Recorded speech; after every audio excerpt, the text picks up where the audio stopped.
week. I'll mail it to you digitally. I'll need to know that since I'm on it. Yeah.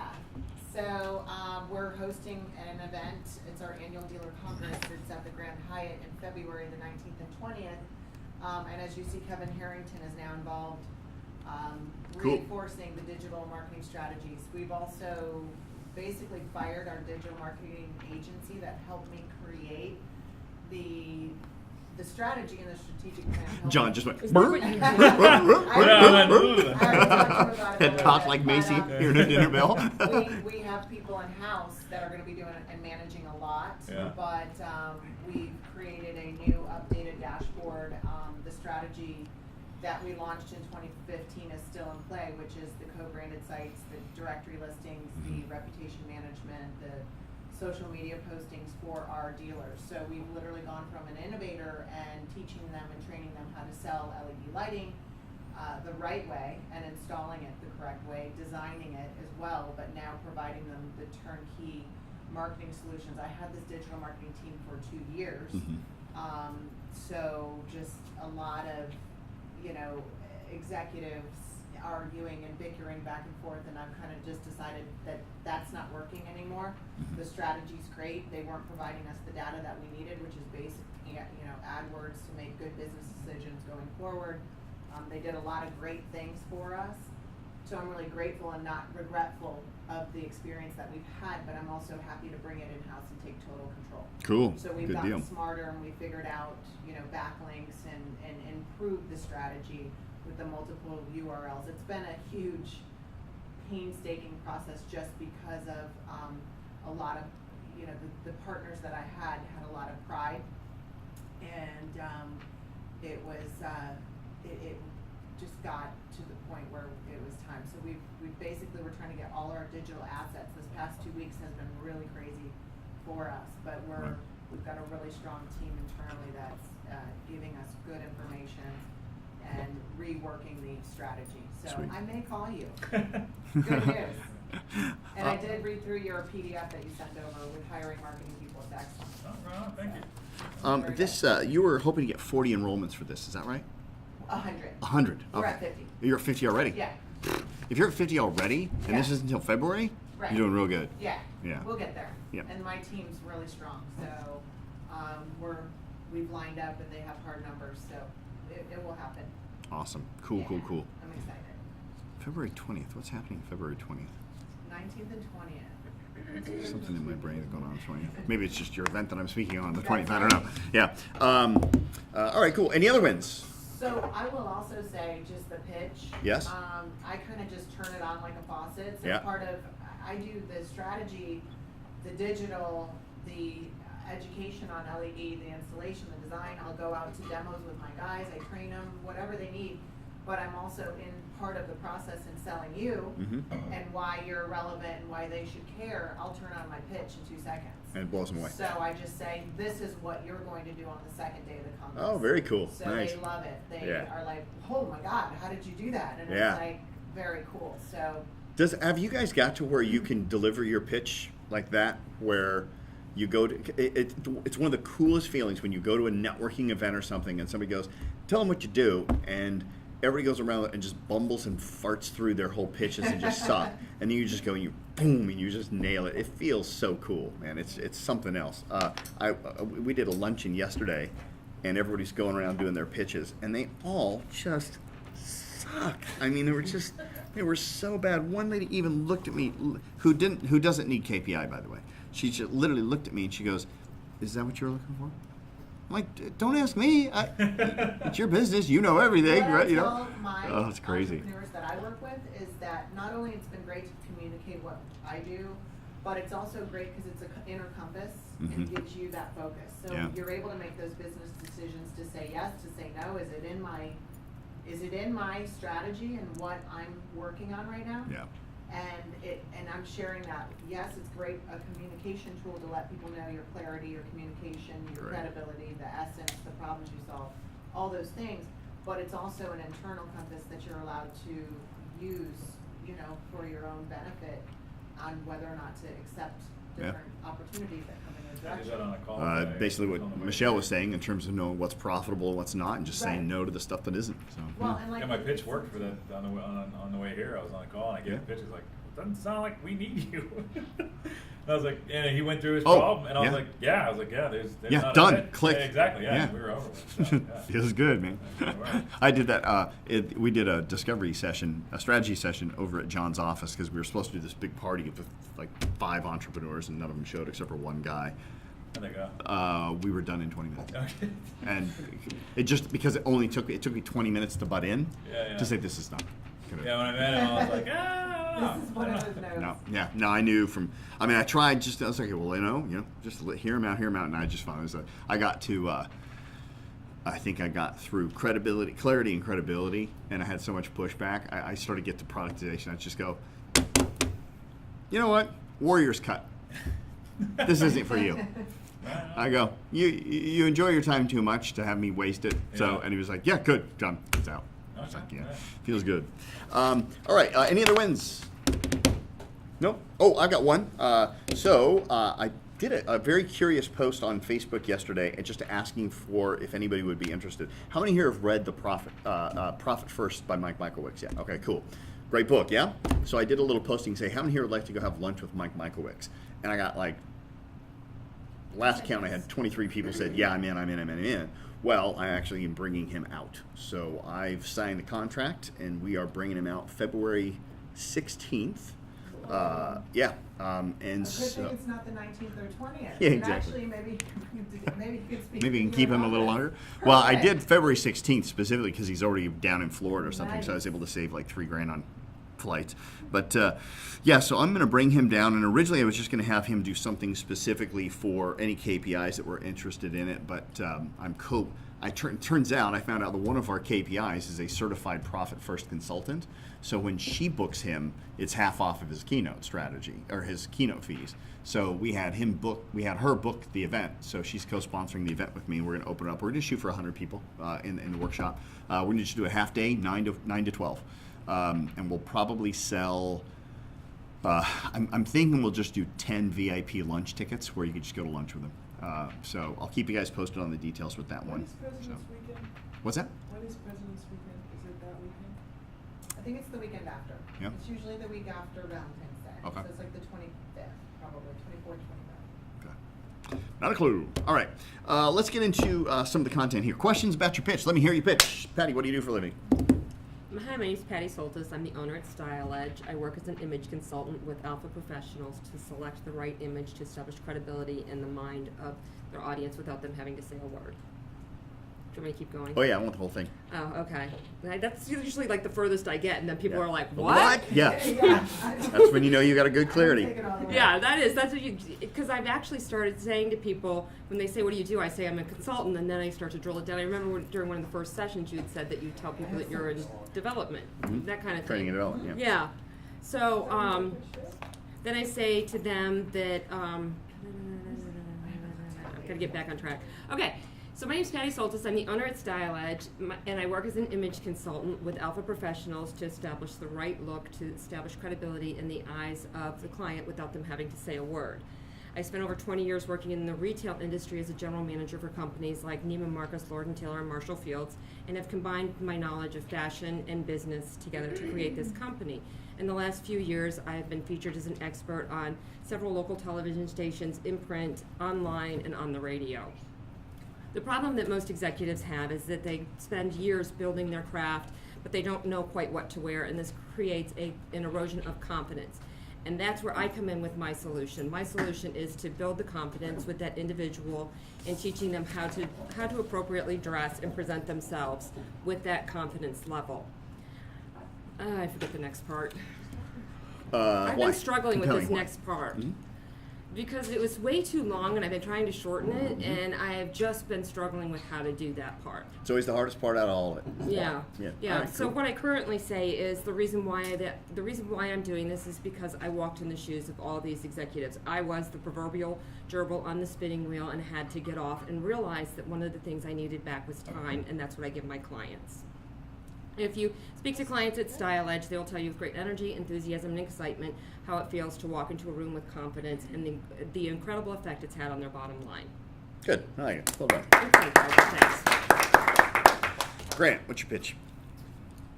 My name's Grant Smalling. I'm the president of Lending Associates, and I finance boats, airplanes, and recreational vehicles in the $100,000 to $4 million price range.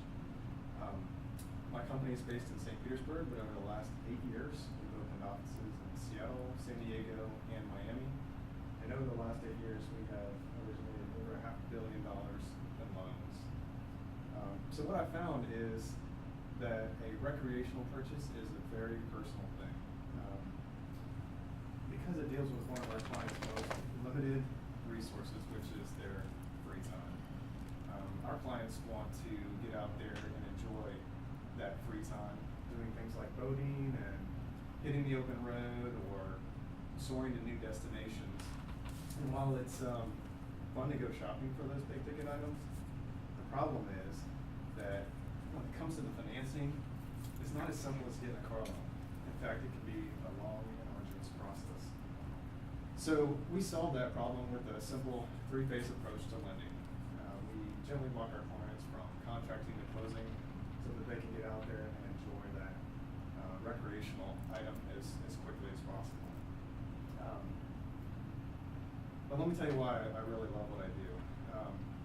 When I think back to some of my favorite times and my best memories, I remember things like my dad teaching me to water ski, and I remember taking controls of an airplane for the first time, and just camping with my wife and daughters. So, I think that recreational time spent with friends and family is probably the best way to reconnect. And it's this priority that, each day when I go to work, I remember that I'm not just riding bones, which can be fairly boring. So I'm preparing my clients for a sunset cruise or a s'more by the fire. Sorry. You're doing great. Yeah, Yeah. that was like rock star. Our customers will tell you that we're known for two things, which is simplifying the loan process and treating our customers like family. Because as recreational enthusiasts ourselves, we may find ourselves tied up at the dock next door, or sitting in an private airline lounge with them, or just inviting them over from the next campsite over to roast a marshmallow. Awesome. Give him applause. Real quick, by the way, Patty, get rid of the word several when you're talking about media and actually throw out Okay. examples and be more specific that way. Grant, get to the problem quicker. You started to turn it into a little bit of a seminar in terms about time and all this kind of stuff, and then you go, the problem, you just really kind of get to that. The problem is it's not as simple as buying a car, right? Can I ask a question? How yeah. do you counter, I was talking with a lady who bought the boat company, and they're gonna manufacture boats, so I talked to her about it, and she said that they don't have a lot of loans because most people pay cash. Oh, not true, So- right? Almost buddies. Yeah. In Miami? Yeah.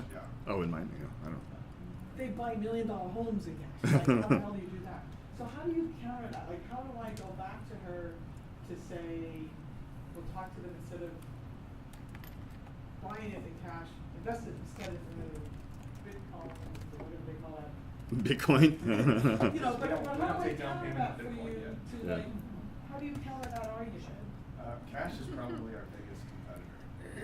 It's people paying cash. Yeah. But how And do- so, how can I help you? well, there's some, currently, when the tax code goes through, there's some tax advantages to it. Okay. And then you can actually show them, which I have in a section of my book, about the differences between paying cash versus really investing, and, the rate spread. So we can talk about that type of stuff. There's also leverage. If you have $200,000 to buy a boat, and the boat is really $1 million, well, that's the right down payment for an $800,000 loan. Okay. So if you're paying cash, your boat is too small. That's what I usually say. Oh, there's your line. There's your line. If you're paying cash, your boat's too small. I love that one. And I really like the comment. It was my book. I was like, that's so cool. Yeah, that's really cool. Grant, feedback for you real quick. Instead of saying you got toward the compelling why, and you said something about that is really is the best way to reconnect or something. What if you were to say really is the best investment of your life? Yeah. Turning something just like an adult toy into the best investment of your life, or something like that. All right. Can I say a comment too? Yes, please. Is there another way to say recreational enthusiast? Probably. Weekend warrior. Like it's something Saying with the fun. words. Yeah, it just seems like it's More powerful. Yeah, yeah, I agree. Something that's more like fun related. I don't know. Thrill seeker, adventure seeker. Yeah. Anything. Yeah, you're right. I agree. Because as recreational enthusiasts ourselves, and I don't like the way that sounds. Yeah. But I'm trying to. Weekend warrior. Why not? Because you love the outdoors. Yeah. You know, Yeah, even outdoor enthusiast is better than Yeah, recreational what about enthusiast. people spending time with their friends and family? Yeah. Lover of outdoors. What's that? Would you say? Because we like spending time with their friends and Yeah, family. simple phrase. Yeah. Lewis, tell me what you do. Hi, my name is Louis Ortega, president of L. Ortega & Associates. We're an IT service company that specializes in computer deployment, IT staffing, and IT Mm-hmm. and managed services. We work with companies between 5 to 75 employees to help them deploy their computer needs, supplement their staffing, and help them transition to the cloud to improve their businesses. We have worked with several of the largest school districts in the state. We have business partnerships with HP, Lenovo, Lexmark, and Cleartouch Technologies. We've been in business for 11 years. We have 3 state offices, and over the last years, we have deployed over 30,000 units. We solve the issue of not enough staff, lack of time, or able to maintain equipment. And businesses are also concerned if they utilize technology to address needs, especially now with the cybersecurity threats we have. We have a dedicated team throughout the state that can be deployed on site or can manage your equipment remotely. I wanted to create a company because I remember being fresh out of college, not being able to find a job. So I wanted to create a company that would give staff, people, an opportunity to create a career in their path. And over the last 11 years, we've seen people grow within our company and move on to go to different places. And that's one of the reasons I created the company. And if you got to talk to our customers, say we get the job done. Well done. Good job. Stacey, tell me what you do for a living. Oh, really quick, I have feedback, Okay. just because I had somebody come in today, Okay. my IT management manager, and he offers vendor management and behavioral analytics, meaning for your staff, which every owner wants to know that somebody's not on, YouTube for too long, or on Spotify, or on, so he actually provides, do you do any of the value innovation Yes. or portals, training portals for people, for their team? We haven't created training portals, but we actually get through the web filtering. And that's actually one of the things when I was writing the book, I realized I don't know anything. Yeah, so literally, he just came in and presented his proposal, and it was great, moving us to the cloud server Yeah. and all that good stuff, but what caught my eye was the vendor management, and it was for technology, but then also any other partners, like printers, printers go down all the time, it's like we gotta spend 15 minutes on the phone, get them in, so vendor management, behavioral, analytics for internal staff. I would say an owner would be really attracted to that.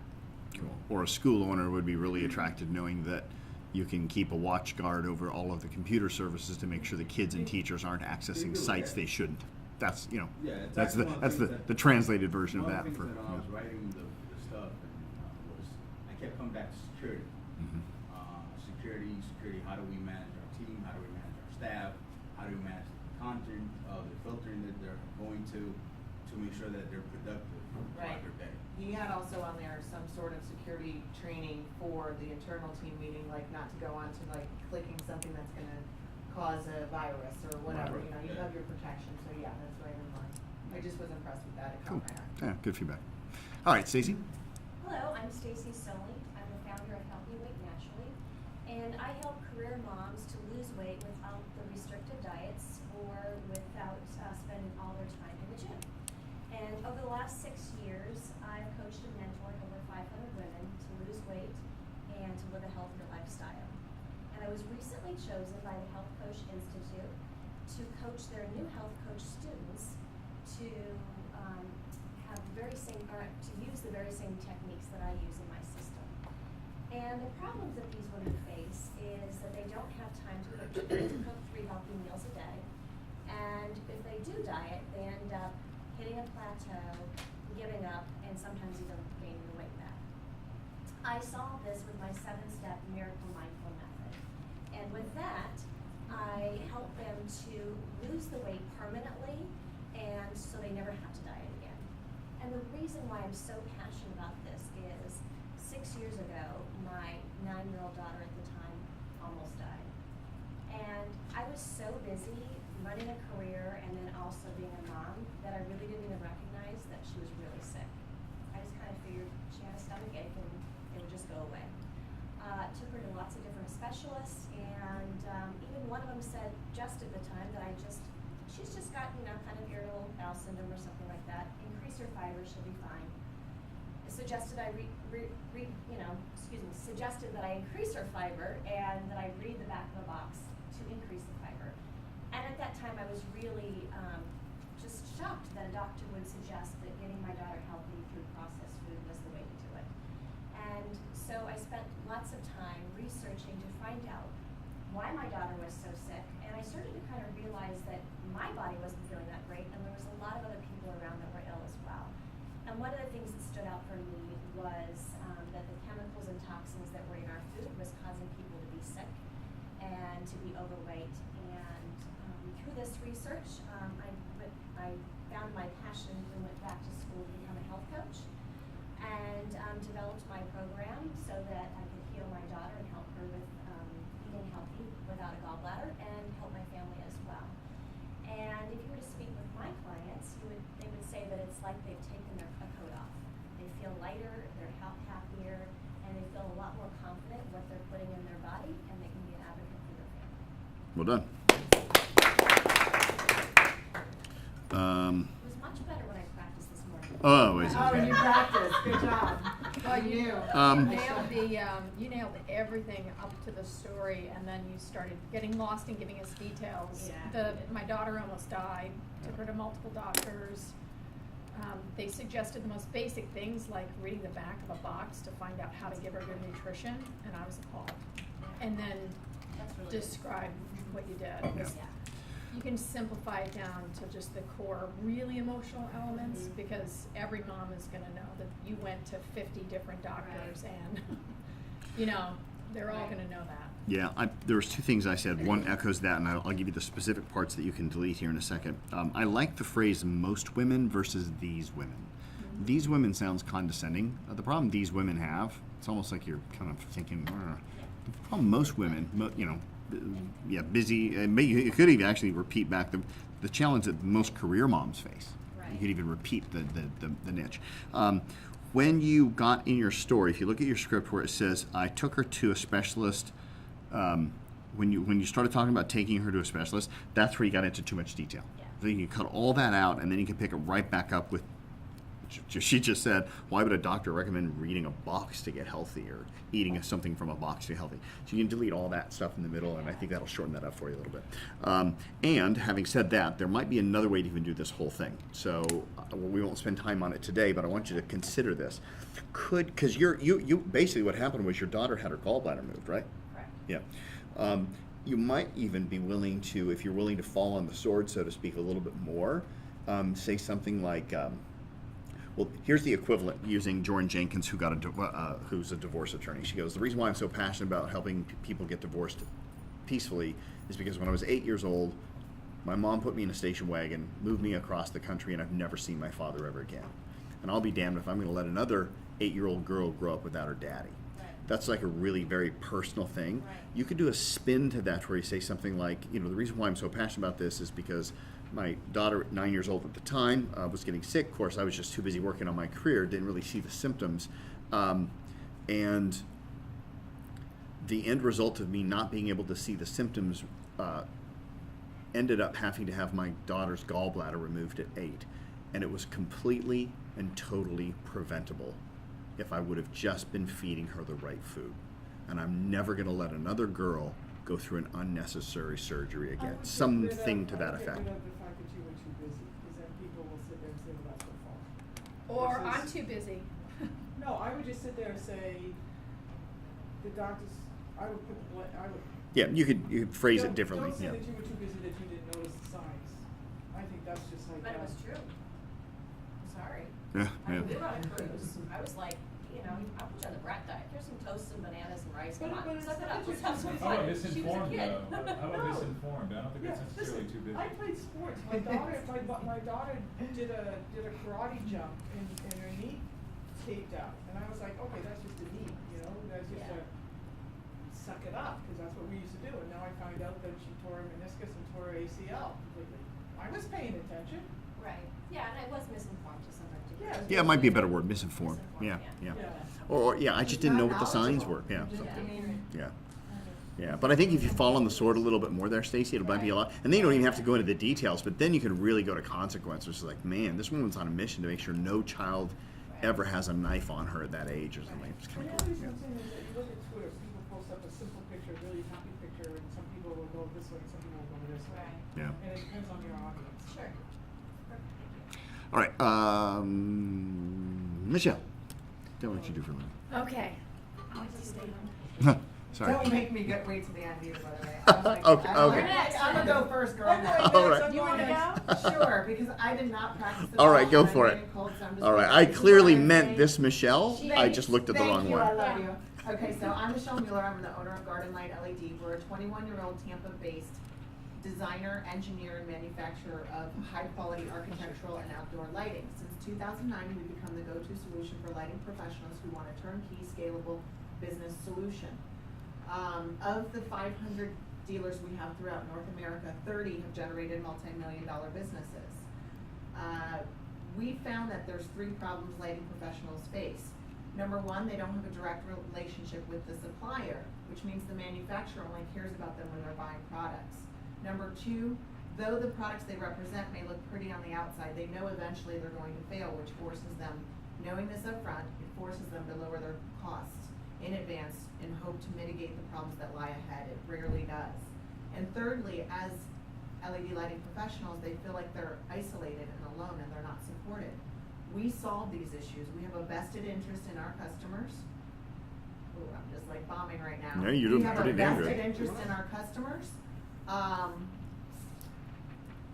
We have a vested interest in our customers. How do you solve that problem? Oh, we solve these issues. The biggest advantage with using Garden Light LED products is our high quality manufacturing process. It allows our dealers to run on higher margins. Our proprietary training gives them the skills and tools they need to be able to design and install. And our turnkey business solutions provide them scalable marketing and operating solutions to run their business. I have a vested interest, or I'm so passionate about this because I grew up on the streets of East Detroit. I have a vested interest. I literally have not practiced this at all. Mm, So okay. I'm just Good. coming off from the heart here. Yeah. So I have a the reason I'm so passionate about this is because I personally developed the program and I know how life-changing it can be. Manufacturing's in my blood. I grew up on the streets of East Detroit. I was surrounded by innovators. People like General Motors, Chrysler, Ford. My father worked as an engineer in these factories for over 40 years. I'm bombing. Yeah, That's bombing. it. That's it. If you ask our customers, they'll tell you we're not in the lighting business serving people. We're in the people business serving lighting. And we decided, my husband and I decided to follow our great American dream and bring as many entrepreneurs with us along the way. Well done. I have not looked at these because I was writing my book.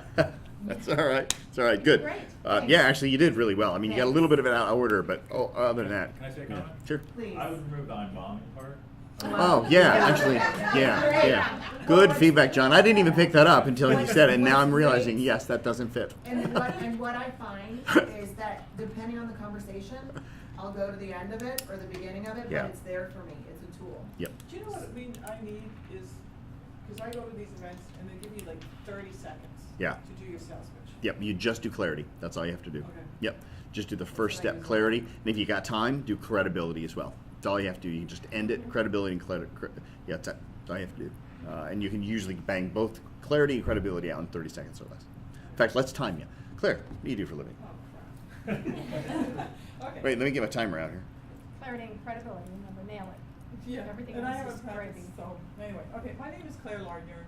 I own Frameworks, an art consulting and picture framing company in Miami. We create and produce unique artwork for interior designers and architects throughout the world. I am 3% of framers nationwide who hold a certification with the Professional Picture Framers Association, whose standards are set by the Smithsonian. With our 2 facilities and 12,000 square foot facilities, we have 23 employees, one of whom is a master artist who won Project Runway Accessory in the first competition. In these facilities, we're able to print, create, and frame all types of work for our clients. The challenge that most of our designers and architects face is that while they're creating their art package, their clients are lowering their budget and timeframes. We solve this problem through a 5-step methodology. Our team is very creative. We collaborate with the designers on a step-by-step basis so that their art is produced on time, within budget, and is an awesome product. Sorry, I also don't practice as much. Mm-hmm. The reason that I love what I do is that as a business owner, Chris and I, my partner, we are able to make a difference in our community. I grew up in Toronto, and living in a village was very important to us. With our staff, we are able to hire people from the West Grove, people who have been in jail, people who have no education, and we're able to give them a skill set that not only impacts themselves, but their immediate family. It is awesome to see people from the West Grove who have no education, who would be in jail, have their children look up to them as heroes. And that's why we're in the business for. And if you talk to most of our clients, they will tell you that the reason they love working with us is that we make them look awesome in front of their clients. Well done. You took out the part about we make the impossible. What is Oh, it? that's because I was trying not to look at my notes. Oh, gotcha. Okay, cool. Yeah, because I like that part. All right, good. Who else do we have here? John, have you gone? No. It's really Julie? good. Yeah. All right, cool. John. Well, Stand up. I'm making Michelle go last now. Yeah, Sorry. it's all right. Yeah. It's cool. She can handle it. I'm gonna keep going. She's gonna get for done. the She's minute. gonna Yeah, drop the she's gonna mic. be Yeah, there. totally. Really bad. Well, she's gonna embarrass all of us, so what the hell? You can go last, if you want. You want last? All right, go for it. Ready? Yep. John. Hi, my name is John Sarakis. I'm the CEO of Revital Agency. We're a digital marketing agency that works with small to medium-sized businesses. Over the years, we've worked with well over 1,000 companies and brands, and we're known to take $1 investment and turn it into $5 in marketing return. The problem we help people with is that I need more problem. I need more subscribers, I need more registrants, I need more traffic, I need more leads, I need more sales, and ultimately I need more customers.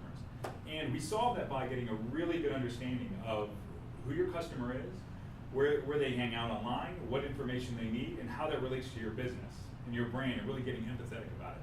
And we link these two things up, optimizing your website, making sure that you get found in all the places that they look for information online, and it drives in more business. Sucking it up a little bit. The reason I got into this is during the downturn, my parents, owned a construction company and effectively lost everything. And over the year, man, I'm fucking bombing. This is so easy. I've done this. I know. I've done this like 20 times in front of people. Only you. You know? Until you said God. bombing, nobody knew. Fuck. All right. Recent. Like literally, I've like did like, hey, you want to see my pitch? Just to like button stuff. And like I've done it. I'm like, damn, dude, that's awesome, man. I'll like tell them about the program. So I said it was in front of the mirror with much better. Like yeah, but it's all these people judging you. All right. No one's judging Not that you. you have I'm to giving judge. you eyes. I'm giving you good eyes here. Come on. I'm All right. buying. The reason I got into this is during the downturn, my parents owned a successful construction company. That's I'm in. being heckled. That's heckled. During the downturn, my parents effectively lost everything. They had a construction company. They asked me for money a few times, which I went and gave them. These are very proud people. And what I realized is I want to help companies create a brand, something that's sustainable. So I decided to start my own agency. And over the years, we've done that. And if you asked our clients, they say that we've helped them grow. We've helped them establish a brand. And on account of that, they've hired people, and some of those people are just like my parents. Oh, I like that tie-in. Yeah. The fun part was the best part. We said this last time, there's something about being in this room. All right, I'll let you two fight out. Who wants to go next? It's a huge Yeah? hurdle. Yeah. All right. Just because I've done All right, 100 Michelle, of it. we'll have you guys. I mean, I come in here and I Save can't the do it. best for last, Julie. No That's pressure right. there. It'd be amazing. Hi, I'm Michelle Royal. I'm the founder of Ridge. We're a group of creative consultants in St. Petersburg, Florida, and we exclusively work with technology executives to help them solve some of their most complex challenges of communication that inspire their teams and grow their customers at the same time. I've been in the business for over 20 years and have worked with clients like Salesforce, Deloitte, PwC, and we're one of the certified vendors to work with the internal customers and external customers of Disney. And we've worked with over 130 clients over the past 5 years alone. We help many CEOs we help many executives solve some of their most difficult challenges as they scale. Top line growth is really important, but the challenges that come with that are threefold. One, without a clear vision, many of them lose direction about who needs to do what. They hire the most talented people, but there's a lot of indecision, and therefore the initiatives they decide just don't get moved forward. And third, the most difficult one, is a loss of morale due to siloed and not my job thinking that impedes innovation and ultimate growth. Now, we solve these challenges with a simple 5-step method in which we use the power of visual communication by bringing a corporate artist on site to help them create clarity within the complex structures of their current company. They get a really clear picture of the vision, where they're going. We help them collaborate so that they can design a clear path forward.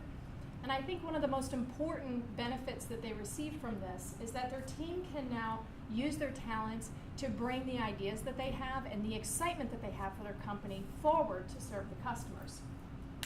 Now, I'm really passionate about the work that I do because I know firsthand how powerful it is whenever an executive is empowered to make decisions independently and know their clear role in the company.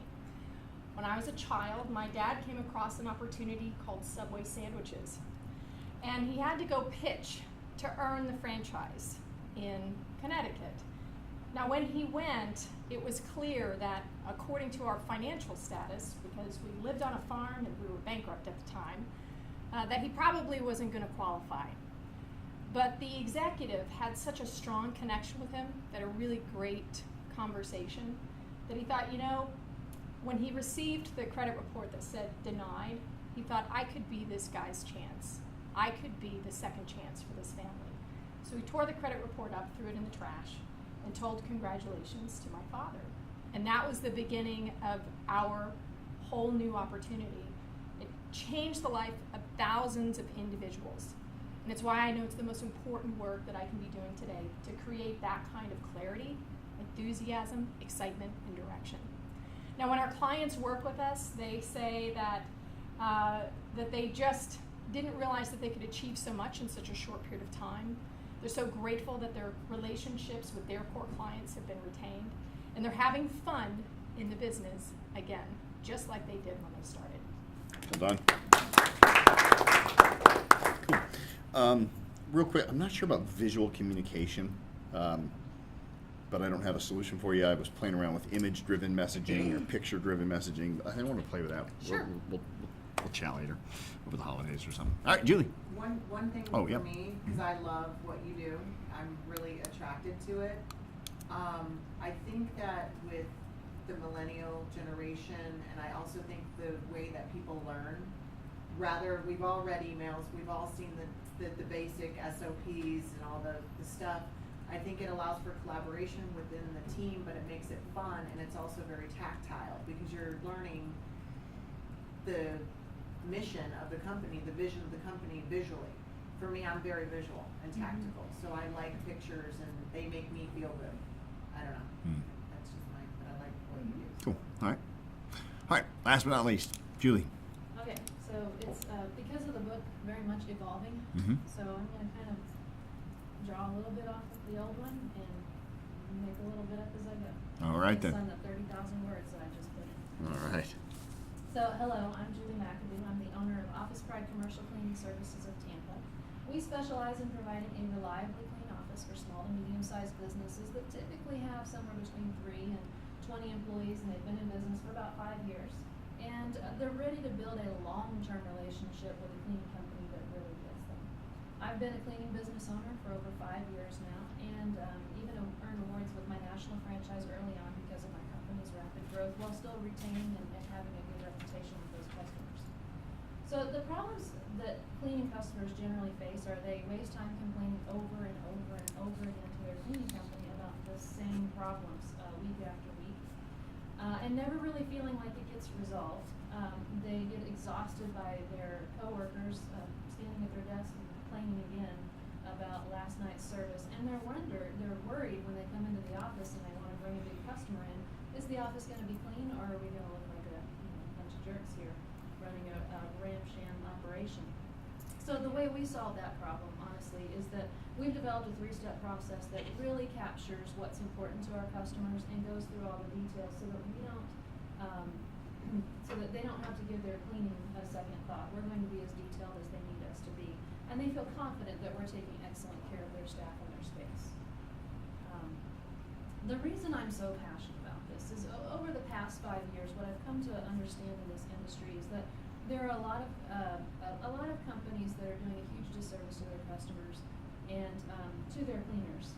A lot of companies will go in at the cheapest price and that they can in order to win the customer, and then they sell that contract off to a small mom and pop operation for pennies. And before that person even realizes it, that they're not even going to make minimum wage if they were to put the level of effort into cleaning your space that you would expect. So, but the salesperson doesn't care. They've already gotten their commission. They've walked away with their check, and so now it's your problem and that cleaner's problem to deal. I'm here to elevate the industry and respect both the customers and the cleaners in this regard. Let's see.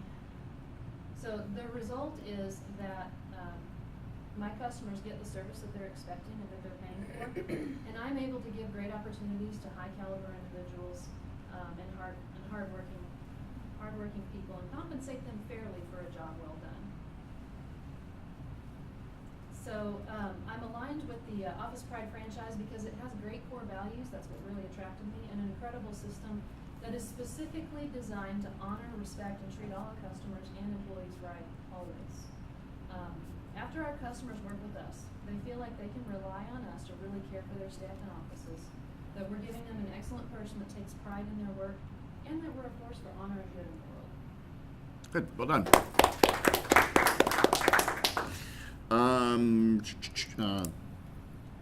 You said when you were identifying the problem, you used a phrase which I thought was interesting. The problem with cleaning, and maybe it wasn't scripted, maybe it just came out of your mouth, or maybe it was. So, how do you start the problem? The problem for cleaning customers? For cleaning customers, I think you can actually just say the problem that companies face, because then it just reiterates that you're not residential, you're just corporate. Yep, I think you probably do that. And then I felt that there were 2 whys, kind of. It was a little bit mishmashed there, so that was maybe just, that was your kind of making it up or impromptu a little bit there. We could tighten that down. And then the last one, and this is just me filtering it from my personal experience that I've been dealing with for the past 2 weeks with our stupid cleaning company here. So I've been describing it to our office manager, and I'm wondering if there's something to be said. And I'm wondering if you know if this is a commonality, and this is a great way to phrase it. But I don't want to even have to think about the cleaning crew. I just want to think that there's a fairy that comes in at night and empties my trash and picks the crap up off the floor, and that's it. I don't want to see any evidence of anybody being there. But when I go to throw the trash away and the fucking can's 5 feet away and I've got to move it because they don't put it back where it was, or when I walk in like I did yesterday and see the CEO of my office sitting in the boardroom because he's locked out of his own office because they locked his door, bugs the crap out of me, you know. And I'm wondering if there's a way in that whole kind of end things of the essence is almost going the exact opposite and say something like, and this isn't it, but something effectively, you know, when our clients, when we walk away, our clients don't even know we were there, but they just realize things are clean or something like that. I don't know how to phrase that, but right, like this whole. They never have to think about it again because. Yeah. Because like I want it to be a non-thought. Well, I can't even tell that you were there because it doesn't smell like anything. Yeah. Or I can't tell that you were there. Well, okay, are the trashes? Yeah, the trashes are empty. Well, is the floor mopped? Yeah, I guess so I guess you were there, but anyway. Yeah. You know, Yeah, so like we did maybe, it both ways. yeah, maybe phrase it, like come up with your own word, Yeah. like a non-thought. We're a non-thought in our customers' minds because we don't make Yeah. we're known for not making an impression. That kind of a thing, and you might have to explain that a little bit, but I think them business owners, I don't know, maybe you guys It's like might. playing on a negative. I think that's good. It's Yeah. just, yeah. I mean, do you guys have this problem with your cleaning companies as well? Yeah. Mine just come during business hours, vacuum, and we're like, That's annoying. They're really but, good. But right, yeah, but it's annoying, right? You'd rather them just never be around, but just miraculously Like get spraying monitors while you're right, typing. yeah, right. They were there today.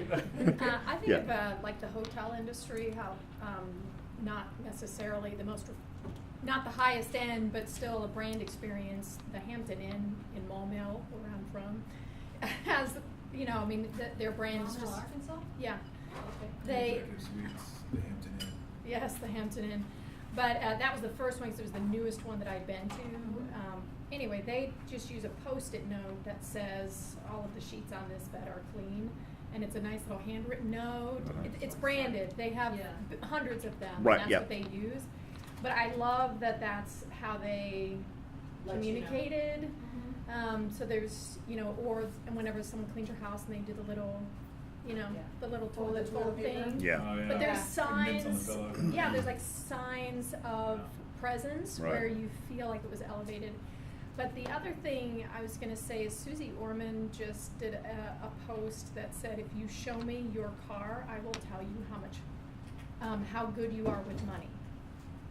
And it was all about the way you keep your car. And she made the analogy to how you keep your money.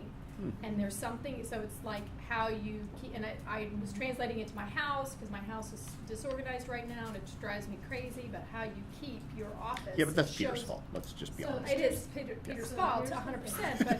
but it's a brand experience in that. Yeah, and so the solution is that we do such a detailed intake process, a 3-step process. Yeah. So that I find out that your trash can needs to be right there. Yeah. So that, because it's muscle memory. Yeah. You throw it to the same place every time. Yes, I do. And if I put it on the right side of your desk instead of the left, you're gonna be mad. Mhm. And for you, I need to know that I need to leave some evidence that I was there. You, not so much. So that's the whole That's the point of balance, this gotcha. really detailed interview that I do with them both on the front end, and then after they hire us, I do yet another really detailed interview process. So that's part of the 3-step process, so that I find out your preferences, so you don't have to think about it. And Maybe that is the best phrase then. You just don't have to think about it. everybody's Yeah. preferences are Maybe different. use that I as just, an I just thought of example. something, I don't know if we could use it, where you take, and it could be an ad or something, where you take like a blacklight version where it's like all nasty and everything. Like, the place isn't clean. But yeah, but look at the blacklight version after.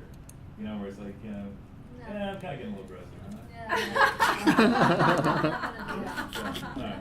It really What comes kind of down what to- kind of The Hampton Inn. what the hell are you Yeah, the what the hell are you blacklight. doing in your office anyway, John? It's a creative space, damn it. All right. Manager was actually, what's the hotel where the guy was shooting from? She was a floor manager for Mandalay Bay. Mandalay Bay, yeah. And she actually, his floor was one of her floors. Really? The 3 floors that she managed, but she told us about blacklight. You don't want to. Yeah, no, You don't want to know. No, you never sleep on top, She you said, get don't rid of even, the cover. don't even think that up near the The ceiling cover, is safe. throw it on the ground, get rid of it. La la la la la la la la la. I'm going loner tonight. La la la. Hey, All right. right, hashtag me too. All right. I'm a germaphobe. All right. Let's. So with your pitch, I like what I'm hearing. By the way, you guys think you're fucking up, but that's probably because you don't remember how badly you were we were on the bad. pitch day 1, right? Like Oh, these God, things we are tasted so, it, didn't we? yeah, We were bad. so much better. Oh. Really. I like what I'm hearing. Yeah, it's always much harder doing it here because we know what's next. We know that it's problem, then it's solution, then it's why, then it's S. We know that, but nobody else knows that. So you can kind of just make it up on the fly and it flows. So I'm really impressed at what I'm hearing about your guys' pitches.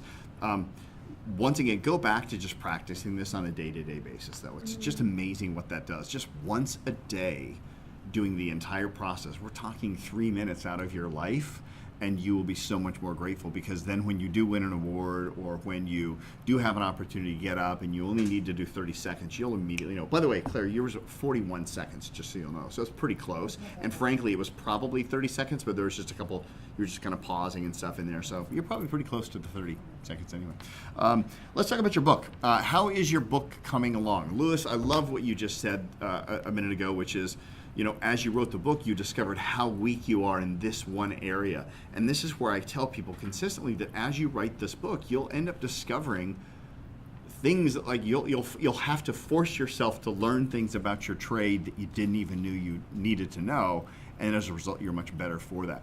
Has anyone else experienced something similar to that? Maybe not realizing a weak point, but also just maybe even started to appreciate how strong you are in one area or the other.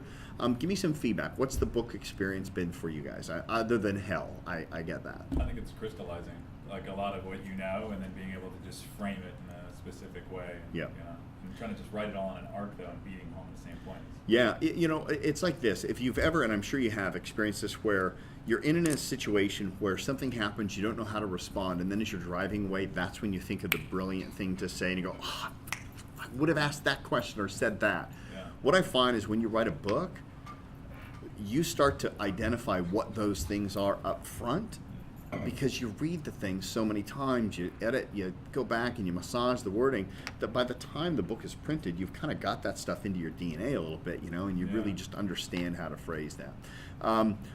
Where are you guys at? You're close to, you said your goal is to hit 45,000? 45, I'm at 31 right now. You're Almost 31. Yeah. All right, cool. So you got a bit of weight, about 30% more? Yeah. Oh, okay, you're done. No, I'm not done. I still have more to do. Still have more to do, okay? I was done at 16,000. Yeah, you were comfortable with I that? don't have a whole lot more to say. Uh-huh. I'm at 30, but. Oh, you are? Okay, I cool. felt like I got, for my audience, I got what I needed. Got it. Okay, cool. So you're ready to move into editing. Oh, yes. Got it. Stacey? So I have 30,000. I think there's a chapter that I'm going to take away, and I know there's something missing, but I don't know what that is yet. Got it. I'm hoping to discover that when I get the family and friends Gotcha. version, and I talk to an editor. All right, cool. Lewis? I still gotta add some more words in it. Okay. Make it more fluid in a sense. But are you done from beginning to end? Now you got to put additional stuff in, or are you still writing? I'm still writing. Still writing. Okay, cool. Michelle? I need an editor. Okay. I definitely need more of the tools. Like a lot of mine is about a strategic plan. Uh-huh. I just need to figure out how much of that's important to a small business. Yep. So there's some points in there I need to. In other take words, out. what's the level of detail you need in the book Yeah. to where you're not boring them? Yep. Got it. Expand a little bit more and try to prioritize, or at least, like, I love when you said 7 points and then you said there's a 5-step, and I think that these business owners, my LED lighting professionals or entrepreneurs who want to enter this space, I think they like steps. 'Cause it makes In it general, easy. all humans do. Yeah. Yeah. It makes So- things very palatable for our I'm brains. gonna take a little bit more of that within the design process, the installation process, and I've tried to do that quite a bit, but editor, I'm Okay. ready. All right. Cool. An Good. editor. So I you're actually you've reached pretty out. much written the book then. Yeah. You've just got to. Okay. Cool. I'm at 31. Great. Grant. I'm at 32,000. I've got probably another chapter to write. Okay. And then go back, read it, and then write the right introduction. Great. And then Great. move on. Cool. All right, Claire. You're done. You have it easy. How'd you do that so quickly? You were done like the first week. Yeah, she hired a ghostwriter. So it's actually not even done. Yeah, she's hired. She's going through KPI Elite, so we're writing her book for her. Is she using the woman that we met? Yeah. Yeah. Yeah, so okay. she's using Karen. So if she does everything, we should ask her. Yep. Yeah, because I mean, some of my stuff I wanted to use real people, Mhm. so obviously we changed names. Yep. But what the whole theme with that is, and Bill Anton actually did a really good job with that. I don't know if you've ever read any of his books, Bill Anton, Mhm. William Anton, the PhD psychologist that works CEO effectiveness. Okay. He did a book called Ascent, and he used 2 characters in the book basically throughout the whole book to tell the whole story. Sure. So I really wanted to identify with that because Mhm. I thought I learned a lot that way. Yeah. So I started kind of like my characters, Cool. and then I want to kind of bring them through the process where it fits. Okay, so you'll take real life examples from 15 people, combine those into the fictionalized story of one character. That's great. Yeah, Yeah. that's cool. It's certainly it's better from a liabilities perspective. Well, Yeah. and I just need to figure out how to make it relevant for, as I'm going through different chapters, because Okay. obviously, I don't know, it's, How much Stephen Covey does? I don't remember. A lot of authors do. I wanna make it a Yeah. story. Yep, It's a good that's fine. Cool. Jack Canfield. Good. Michelle, how you doing? Well, so I told you there's two things, and there's two books. They're each for a different persona. One's Yep. actually more for a male persona. The other one's more for a female persona. Okay. So I'm still working on both. Yep. My goal is to finish the male Okay. persona one because those are the majority of my current clients. But there's a whole wave of audience members that I think I can reach through the other one. Yeah. I have a lot of interviews that I've done over the past year and a half. Mm-hmm. So with really notable names both in the community and elsewhere. Mm-hmm. I need those transcribed. So I Okay. really, because that, I read through those and it inspires me. So I told you I've been going through my content and that's Yep. been really helpful. Yep. But the interviews are just latent. I have video and I also have Cool. audio. Do you have those files on your computer right now? I do. Great. So we will get those ordered for transcription by the end of the day. Oh, perfect. Yeah. So I'll just give you a quick strategy for that. So that's easy. Yay! These interviews you said are by notable. These are like, for example, like CEOs of big companies that would have some name recognition. to them? Right. So part of the original idea behind my book was to focus on Tampa Bay because my theory is if it can happen here, just like restaurants, Mhm. if it can happen here, Yes. it can happen anywhere. Yep. So it's like Rhea Law and Jeff Vinnick and Got it. a couple other. Okay, perfect. people, yeah. So, and you've obviously interviewed them, so they're Yes. cool with that. Did you have release forms signed during those interviews to where No, you they can utilize them? they knew that I was going to be using them in some capacity, Uh-huh. so they spoke in ways in which it would just be free. There You'll- was nothing. Yeah, you'll probably still want to get some release forms Okay. from them just to cover your bases. Sure. And like you could probably call Rhea and she'd just give you a generic drafted Okay. thing or something. Yeah, Okay. wouldn't hurt for that one. So- But what's I really have to do smart that? about this technique. Do I have to do that before I send No, the just transcription? get it done. Yeah. What's really smart about this technique, by the way, is that if she's writing about, and she's got a chapter about Jeff Vinnick and a chapter about Rhea Law and a chapter with,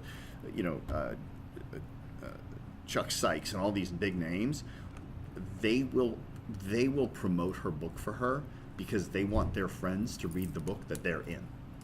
Right. So the more you can actually cite.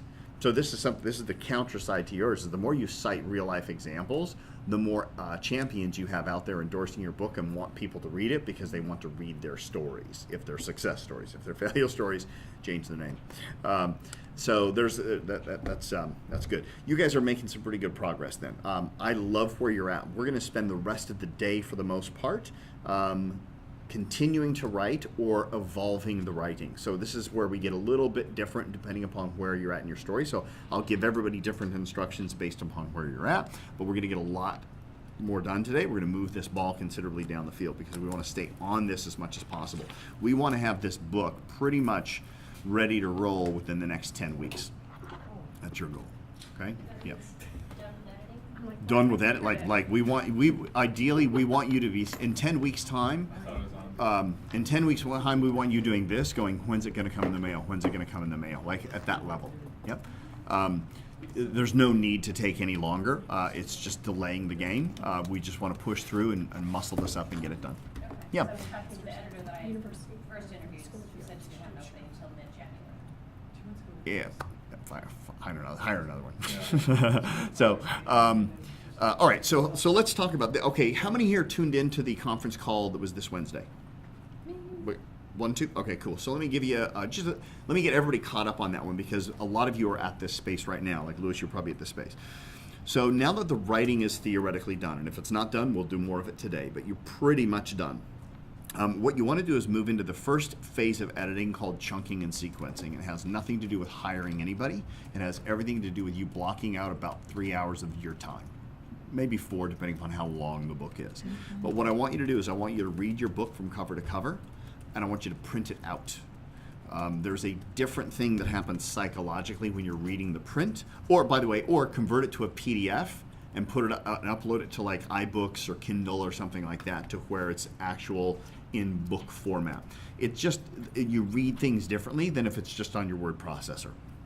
And I want you to read it cover to cover, and I don't want you to correct anything from a typo perspective or from a grammar perspective. However, if you notice anything from a typo perspective or a grammar perspective, which you will, highlight it. But do not correct it. Anybody want to guess as to why you do not want to correct it right then and there? Because you're not reading it for that, you're reading it for content more so than. Good guess. That's not the core reason though, but it's a good guess. Yep, and that's true. Function versus vital. Damn right. Yep. You're not a like you're gonna take your corporate salary as the CEO of your company to proofread? No, right? You're not going to be correcting typos and correcting grammar. Your time is far more valuable than that. So you're really big picture here. Highlight the mistakes, move on. Highlight the mistakes, move on. That's cool. When you read the book, you want to listen to it or read it for two different perspectives. We call them chunking and sequencing. So chunking is when you read the book. Lewis, you just discovered this. There's a chunk missing in the book. Yeah, that's the chunk, right? So now you got to write that chunk. You'll also notice, I think, Stacy, you said that there's a chapter you're going to pull out. That's a chunk, right? So you either have missing chunks or extra chunks, but we just pull the chunks out. We never throw the chunks away though, okay? So today, your exercise, Stacy, will be to pull that chunk out of the book and repurpose that into something completely different, which is another product, which is, well done, there we go. Well, it's a never-ending cycle anyway, so yeah. Yeah, cool, perfect. Well, we're gonna create probably 7 products out of that one thing. Oddly enough, yeah. Then there's the sequencing. The sequencing is, as you read it, you're going to start to discover that, man, you were referring to this thing in chapter 11 a lot. So much so that it's kind of annoying. And maybe you should take that thing in chapter 11 and put it before chapter 3 so you don't have to keep referring. We'll get to that later. We'll get to that later. We'll get to that. Maybe you need to, if you're talking about it that much in the book, maybe you need to talk about it before you talk about it, right? So you're going to move things around. This is the sequencing. Move chapter 3 over to chapter 1, chapter 2 into chapter 10. Section 3 of chapter 2 really needs to go in chapter 4 in section 6 and that kind of stuff. And that's where Scrivener becomes a godsend because it's just moving around. That's all you need to do, right? So that's kind of theoretically where you guys should be at now if you finish writing the book, is just going into chunking and sequencing. Each week during the teleconference, we're going to be unfolding another task or responsibility, and some of you will be staying on course. The majority of you, by the end of the calls, will be behind course, and that's okay. We have them all logged and libraried for you, so you'll know exactly when you've got that process done. Listen to the next one, and that'll just kind of walk you through step by step. Of course, you can also call me, and I'll just help you through that process as well.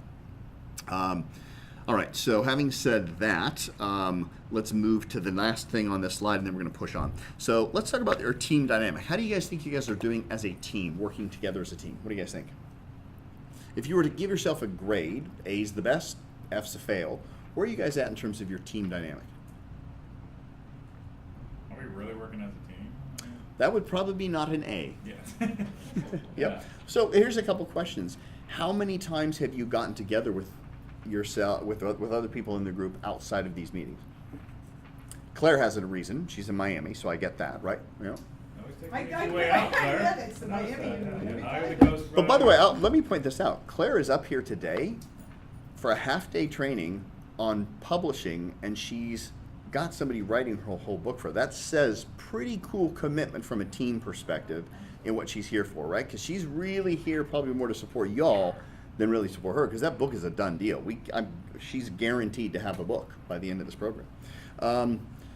So if you're not meeting with each other, you're not taking advantage of this benefit. And I will tell you, this group, KPI, not just our group, but the entire fraternity of KPI, you're going to discover is one of the most valuable resources you have in business. There's virtually not a service out there that isn't already provided somewhere inside the KPI family. Doesn't mean you have to use them, but they can give you great insights, or they can also, like I've had people that get a quote from a digital marketing agency and run it by our other digital marketers, so they can say, well, here's what you should be asking, here's what you should be looking for, with no intention of getting the business, but just helping them out.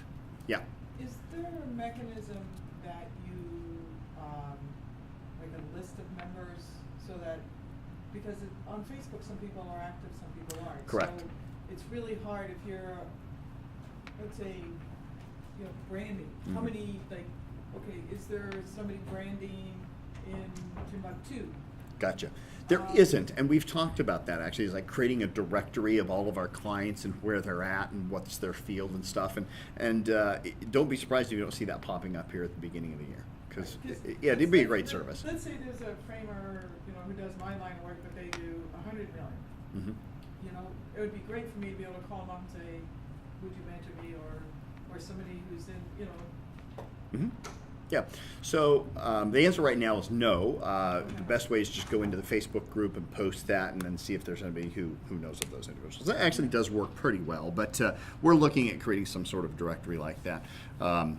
Because it also helps us to know who's in good standing and who's not and stuff like that. Like we did the Banyan Ball a couple of weeks ago, and one of our clients that we fired showed up, and they got a free ticket from one of our other KPIs because they had no idea, kind of a thing. So it's just a little awkward. Yeah, dude. Yeah, a little weird. We don't like you. Well, that speaks to that person's level of integrity. Like, yeah, I'll take a free ticket through KPI, and then they show up and have the nerve to walk right up to our table and talk. Really do. So we'll work on that. That's good feedback. But definitely reach out to each other and help each other out. I know I've told you guys you need to practice your pitch once a day, and I know that if you don't have anybody holding you accountable to do that, you're not, right? But if you just, even today, just got together with one person and said, hey, let's call each other every morning at 9 a.m. and let's just hear our pitches. And that's it. It'll literally be a 5-minute phone call, 2.5 minutes apiece, and be done with it, right? And I promise you this, you do that every single day, within 2 weeks, you'll have your pitch so much better. You'll start to feel like those phone calls are just a waste of time because you've just got it nailed so good. So I do want to encourage you guys to do that. This is an opportunity for you, but to not just be a better team, but also to be a better business person. But the way that happens is for you to really tap into the resources that you have available here and start holding each other accountable and having, like, I know Luda asked me, she goes, are you going to be in the office this weekend for writing? And I go, no, but you guys can create your own. Did anybody, right? That would have been a great opportunity. You've been real good showing up on the Saturdays, and by the way, next weekend, or not next weekend, the weekend after that, you guys want a writing buddy? I'll be your writing buddy, right? But it doesn't have to be me. You can just reach out to everybody in this group and say, hey, let's get together on a Saturday and let's do a writing marathon. Let's just do 2 hours of focused, concentrated writing. And it really does make a massive difference in terms of how much you get out of this program. So I just want to encourage you guys to do that and realize that we're on a very, I promise you this, 6 months is going to go by in a blink of an eye. And you don't want to be that business owner who at 6 months we're talking about partnerships, and then you're going, wait a minute, what's next? And we go, that's it, you're done. And you're like, that was it? We want you to really produce product. We want you to get your pitches done. We want you to develop a new website and have these things in place and working, because when that happens, I tell you what, the results are pretty damn amazing. I mean, you really start to get some pretty powerful changes. We want you guys to be ready for a book launch party first quarter of next year. And that's just an amazing experience. And now we've gotten so many contacts with all the Barnes & Nobles here locally that they're just opening up their doors for KPIs and letting us do book launch parties there as well. So you can do book signings and stuff inside bookstores. We have 3 KPIs this Saturday going to Clearwater. By the way, go. Show up at Clearwater Barnes & Noble, buy one of their books, support them, they'll be at yours, right? And it's cool, it's inspiring. So I just wanted to just address that I don't feel you guys are taking advantage of the team as best you possibly can. So I want to offer you a solution to see if there's even a better way we can communicate, because we've been communicating via text messaging, which for whatever reason through text messaging, it's not working. Because I'll send a text message to all 15 people, and then some people reply to all 15, and other people reply, and only 10 are getting it. And I have no idea what this is. So not all of you are getting the messages. You get 2 different messages. Yeah, so do I. Yeah. So I think it's probably an Apple Android thing or something, I would assume, or maybe it's a Galaxy Note versus a Samsung. I don't know what it is, but it's a technology thing. And I think we could solve that pretty quickly if we used an app versus used text messaging, which typically is not cross-platform friendly. So I was thinking that if you guys are up for it, have you guys ever used Slack before? Yeah. How many use Slack now? Okay, cool. So for you guys, it's as easy as just creating another channel. That's real simple, right? For those of you who haven't, I don't want to force you to come up with another damn app if you're apped out. But if you've not used it, it's an incredibly effective tool for communication. Think of it as text messaging on steroids. What we can do is we can create a KPI10 Slack channel to where the only people on that are us. and we can send out posts, we can tag people, you can use it as a communication tool. Yes. Can I make a recommendation? Yeah, That's gonna please. Make your life easier? Yeah. Just make a KPI channel Mhm. that all KPIers are engaged in from, Mhm. they'll be on random in general. Okay. And then you create KPI10 its own thing. Its own thing inside it. And only we can communicate in that. Got it. Small channel.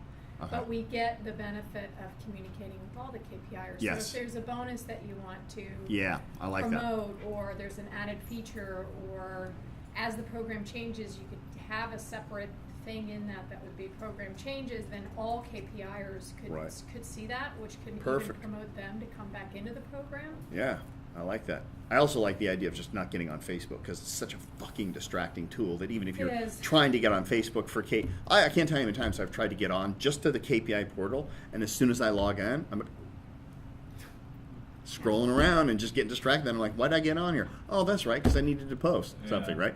So it'll be much more. Do you know how to do that? I do. Would you mind sharing wouldn't with mind. us how to do that? Because we created one You don't already, have but we to. can. Huh? Yeah. Did you make a KPI10 already? We haven't. We Okay. created a brand ambassador, but we could probably revise that maybe, or delete it and start all over if we really screwed it Yeah, you up. just need to start over. It doesn't matter. Yeah. It's actually easier to do that. And then each KPI group. if Well, they actually, we wanted- started, but we haven't invited anybody in yet.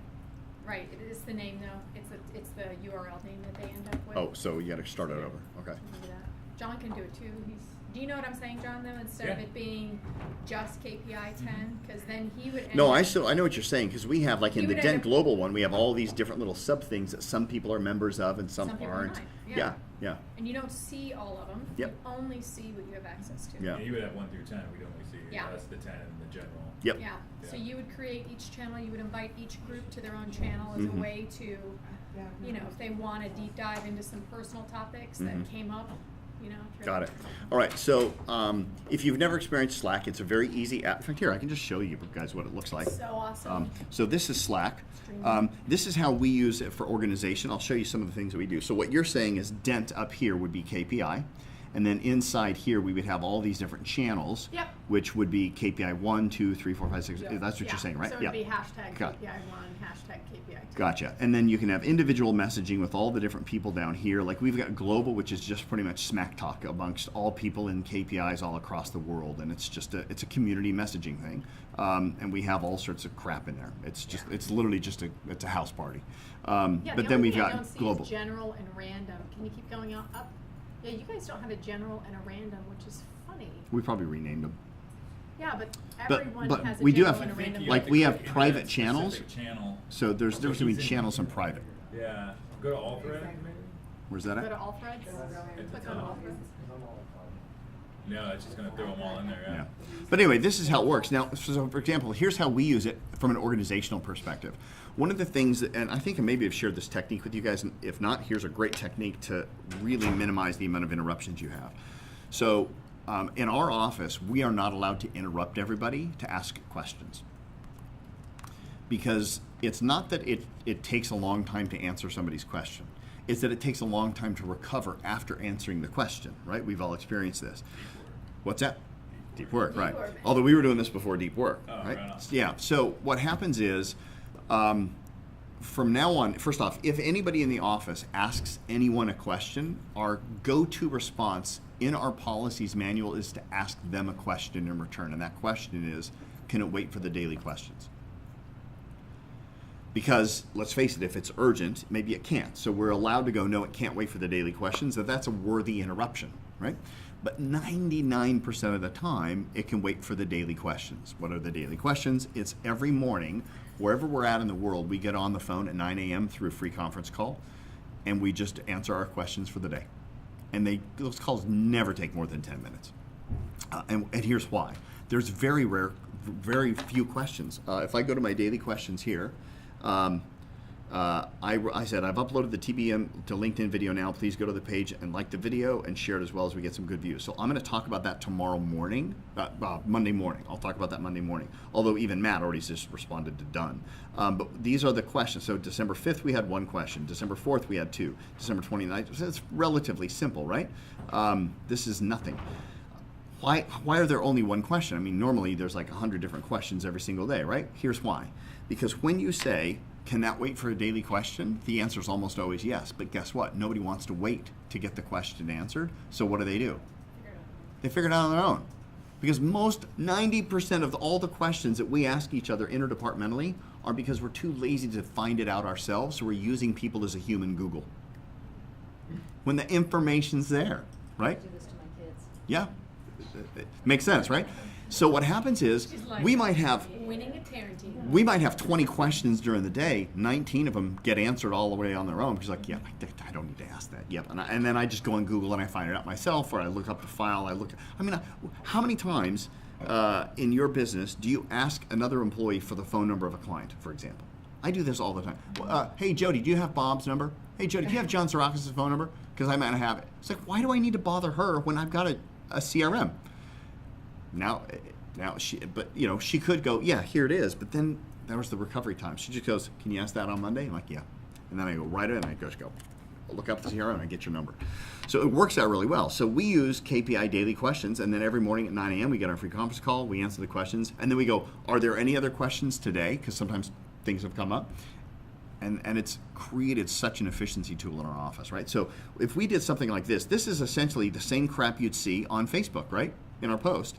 But there's no distractions as well. So would you guys be cool? Do you want to try this out? Yeah, it's similar to Glip, which I used to. Yeah, there's tons of these kind of messaging apps. All right, cool. So what we'll do is I'll either communicate with you, or I'll have probably Anna do that since I'm on vacation as of in about an hour or two. Are you leaving today? I'm leaving, yeah, like I'll probably bail out of here around 4:30 and have she's going to wrap up the afternoon just so I can probably get there at 5, but I want to take the risk, so yeah. Are you flying British? No, tonight? United, yeah. Yeah, I'm leaving tonight. I'll be in London by tomorrow morning at 10 a.m. So I'll probably have one of them reach out, but we'll set something like that up so we can have a greater level of communication. We get that going, You yeah. have to bring some chocolate home. Huh? You have to bring some chocolate home. Chocolate. Oh, what? Yeah. What kind of? Do you want flake? Do you want Yeah, gallon? Is it flake? flakes. I Oh got you. my God. All right, cool. I'll bring some Oh flake. my God. So does that mean we do not have a call next Wednesday? No, we have a next call next Wednesday. We do. Yeah. It's the first one I can finally, well, actually, it's the second one I can finally get on. Hey, just because I'm on a holiday doesn't mean that this company stops. I've scaled it. Yeah. So my question is with regards to printing out the book or doing it on the Kindle, when you're doing the chunking, Yes. but you're not actually editing, so what are you doing? Just doing a lot of you can't obviously do any editing when you're doing it on a PDF, Oh yeah, you can highlight. so you're just highlighting? Yeah, just highlight. Just hit the pen marker and highlight. That's how I did it. Yeah. Or physically print it out if you want to as well. It's worth wasting the paper Yeah. to print it if you like. I hate paper, so I just read it on a Kindle. Yeah. Yeah. But yeah, all e-readers now have highlighting functions available, so yeah, it's pretty easy, pretty simple. All right, guys, let's do this. It's 2:30. Let's take a break, stretch and refresh, because we're going to come back. We're going to start getting into some more writing as well, and move the ball even closer to getting the books done. So let's take a quick 10-minute I gotta show you. bathroom break. This is one that she did 2 years ago. Oh, beautiful. Very cool. She did a lot of martial arts, so it's I just realized I need to charge my phone, or I will die on the airplane if I don't have it fully charged. Yeah. Are you sitting in a place that has a charger? some Yeah. do, but some charges don't work. Are you doing first class? Yeah, or I've had a doing long go business back. economy? Listen, what? Are you doing first class or business economy? I can't I'm a business owner. I fly coach. If I get a free upgrade, I will. Yeah. Do I'm- economy? Huh? Or the comfort? Yeah, I do. Yeah. Comfort The, what do they call it? Comfort, first row. It's yeah. the first, like, if you do Delta, First it's 15, the first, yeah. yeah, but if you get the first row, Oh, like the extra first leg room? 15, it's actually. I fly so cheap, man. If I could just get up in one of those, like I don't care. Yeah. Really? I can sleep anywhere. It doesn't matter. Well, I'm a How million miler ridiculous. with United, so I pretty much get upgraded. Yeah. And I used to date the lady who's in United London, so I'll probably have first class on the way home, which is Oh, nice. right on. Did you? She like stand by and all that? Can I just tell you, I used to get upgraded all the time. Uh-huh. There's so few flights now. and Oh, so yeah, it's many- really hard, yeah. It's like, Yeah. flirt your way and get somebody to. Hey, hope you have a great time. Yeah, you'll have a great time. Are you Yeah, on sure. Scott's free flight or Scott's discount Is flights? Matt in the office, or is he gone today? He's gone. He's in Subscribe Texas. to them, and you can get flights for like $200-$300 sometimes to London or wherever. Yeah? I'll check that out. Yeah. Yeah, well, when I fly, I'm very loyal to United, so I just pretty much, I hate It's a that. daily, it's a daily email blast, and if you pay for the premium, like, it's insane, like, I mean. These are like last minute, can you pack and go, or? No, like some are like even far out, it's just based on, because they have a specific algorithm that they use Yes. based on their pricing, Yeah. and then some are last minute, some are like 6 months, a year. I know John Weatherby's been using something like that, the Okay. photographer, because he's been flying to Iceland like every 4 or 5 weeks, and he Yeah. flies to Iceland. I got to round Iceland trip for like $400 one for 300, and then I had another one for 400. I've been twice. Yeah, So, yeah. That's called Scott's. Scott's flight list. How much Yeah, is it was round trip. how much is the membership? You can even the free one's awesome. The membership I think is like $50 a year. It's good. Yeah, It's- dude, like you will it's totally tough make it. to Yeah. afford. And- In Chicago, to $89. Gatwick, or- I mean, I can show you some of There's these. not enough Asian. Topher, what airline you flying? What? United. Yeah, but what airport? Gatwick Okay, or? then she's, Heathrow. there's more like, Have she you should been go to, to a what's school the where part she's that's right finding by practice. Gatwick there? I see have, some because I down used by to my fly two Gatwick. It's a gorgeous park. I seriously don't, any of them look up. I Right, cried but when I the was thing leaving is London. though, they It shape was programs just to magical. meet There is the an accreditation amazing states, Greek restaurant but the there. program is in. Where you One of the rotate. challenges I Once a had week, for go my Greek. degree, Up I on the ended up in top, they've Florida, got like a full and I was DJ not gonna going. be able to practice. There's like, Did you got do the that? Greek Yes, restaurant. go back to The the grandfather, the mother, the So aunt, the my cousin, number everybody's one singing. Yelling in the back. advice she needs to think Bouncers, is like you five might want to plates for and, a couple of years it was after such graduate a school, blast. because if not, But, accreditations don't transfer from Richmond. state to state. Park. So Is it Richmond Base Park? everything on retaining the students there in that Where there's like city. deer Which means going there's also through it, more the trees drop-off. are down, and it's. So she needs to put that There's one Well, here. they, I was talking to very somebody small kids, who called- just sort of graduated, and she said Tufts Giant really helps the kids. in music the instruments. Yeah. Very proactive on that. Done. So And great. she doesn't know, she goes, Okay, so are we really gonna sing her right now? Right here, these are so these are flights from Europe to Brazil. So is yours like? Round trip prices, I didn't know $399 from to the grand you get in the middle end. But yeah, just sign up for Or this, is it man. like? I get tons of emails to the point where I trash most of them. I'm sorry. Cool. Alaska to US, Linear? from Albuquerque 363. They got Tampa on there. They don't have Tampa, but you would find the other connecting city based on a direct. So I do. You could save a ton of money, man. Yeah, I did that one night, but I still have bits and pieces. Yeah, I do miss the days of having a corporate credit card from somebody else paying the bill. Handing this Drop thing that out. net American Express, and just buy it, and never worry about the price. The other What's agency the I work for, convenient yeah, one? Black card, dude. We found the limit. It's got a limit. You did? Yeah. I didn't have a black card. The other agency I worked for. There's no limit on Yeah, black. they are, dude. Yeah. What's the limit? On that one, I think it was 5 million. Okay. I have. Oh, a day. Oh, I don't know what it was. It Yeah. has a very big bill, by the Yeah, way. daily limit. Yeah. And you don't get that many perks for that. I mean, you have. Yeah, you have black, don't you? Yeah. Yeah. This was like 12 years ago. Yeah. I've had it forever. I mean, I had my old boss. This was probably 25 years ago, when blacks were very, very rare, right? And he called American Express and he goes, "I understand that there's a black card available." And they go, "Yes, Mr. James." And he goes, "Could you please pull up my account?" And they did. And he goes, "Could you see if I spend enough money to qualify for that?" And she goes, "I'm looking at your account here, Mr. James, and yes, you certainly would qualify for a black." And he goes, "What do I need to do to get one?" And she goes, "I suggest you simply wait by the phone." And he goes, "That's it?" And she goes, "We'll call you if we're interested." Yeah. And that was it. He never got a black. Yeah, it's weird. Like They every never year called they him. changed the Yeah. policy of like how you Yeah. can get it. So Yeah, they were just so like, "You calling? The fact that you're calling, we're flagging you," kind of thing. Like they were just like, "No." We got it, and it's in my name. It's in your name. It's awesome. We Well had, done. The other agency, there were like 3 of them. Yeah. But the concierge service was really good. Like you can call in and they'd hook everything up. I know. You know how, you know what Sam Wax does with his?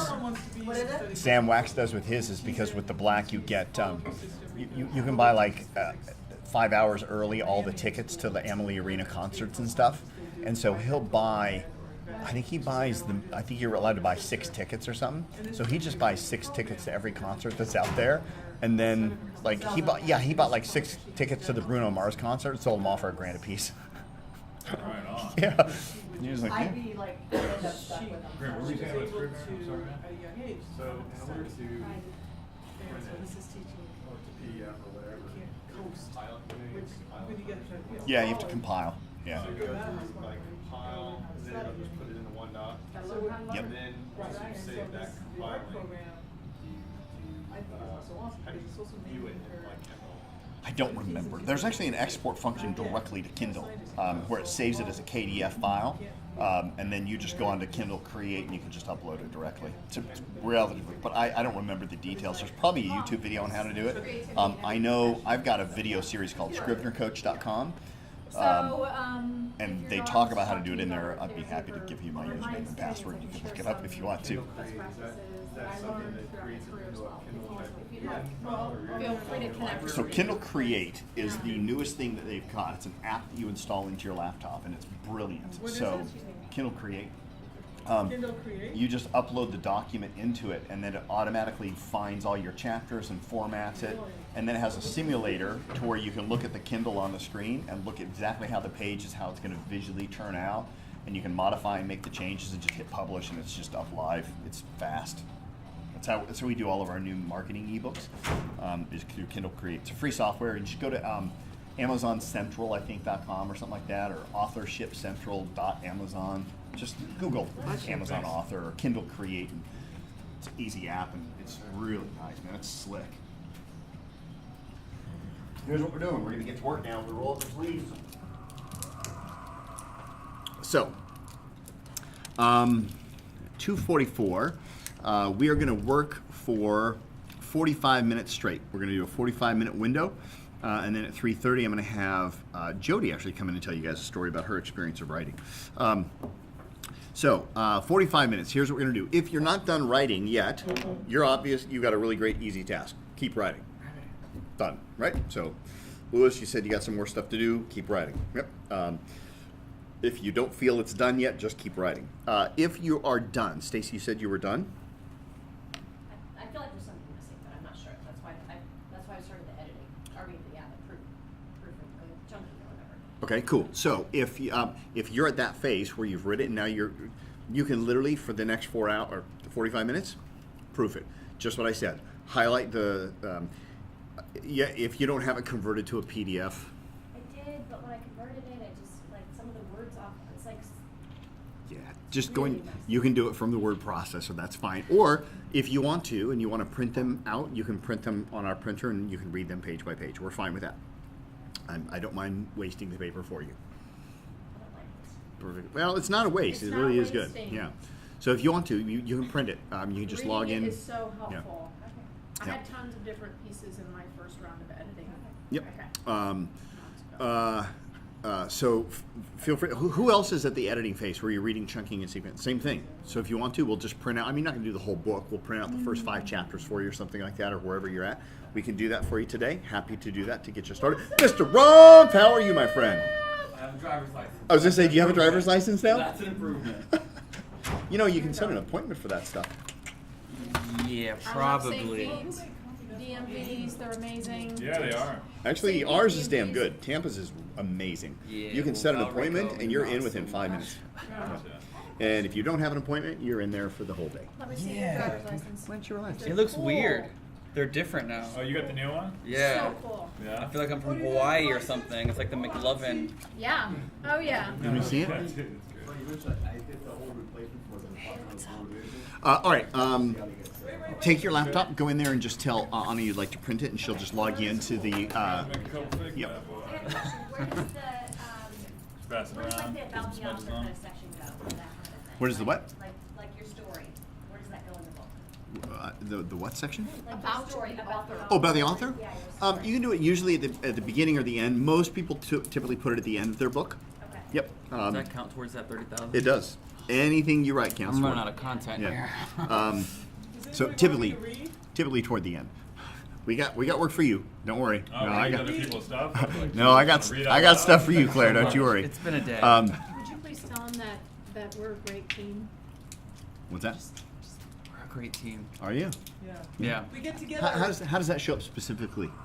Well, because I can text everyone from this group and that gets support, and like Yeah. if I miss something, John will tell me, hey man, you know. All right. Okay. And they go. Let's get the assignments here. So I've got Stacy, we got you covered. Julie, we got you covered. You'll head over there. We'll get you printing, and then you can start proofing.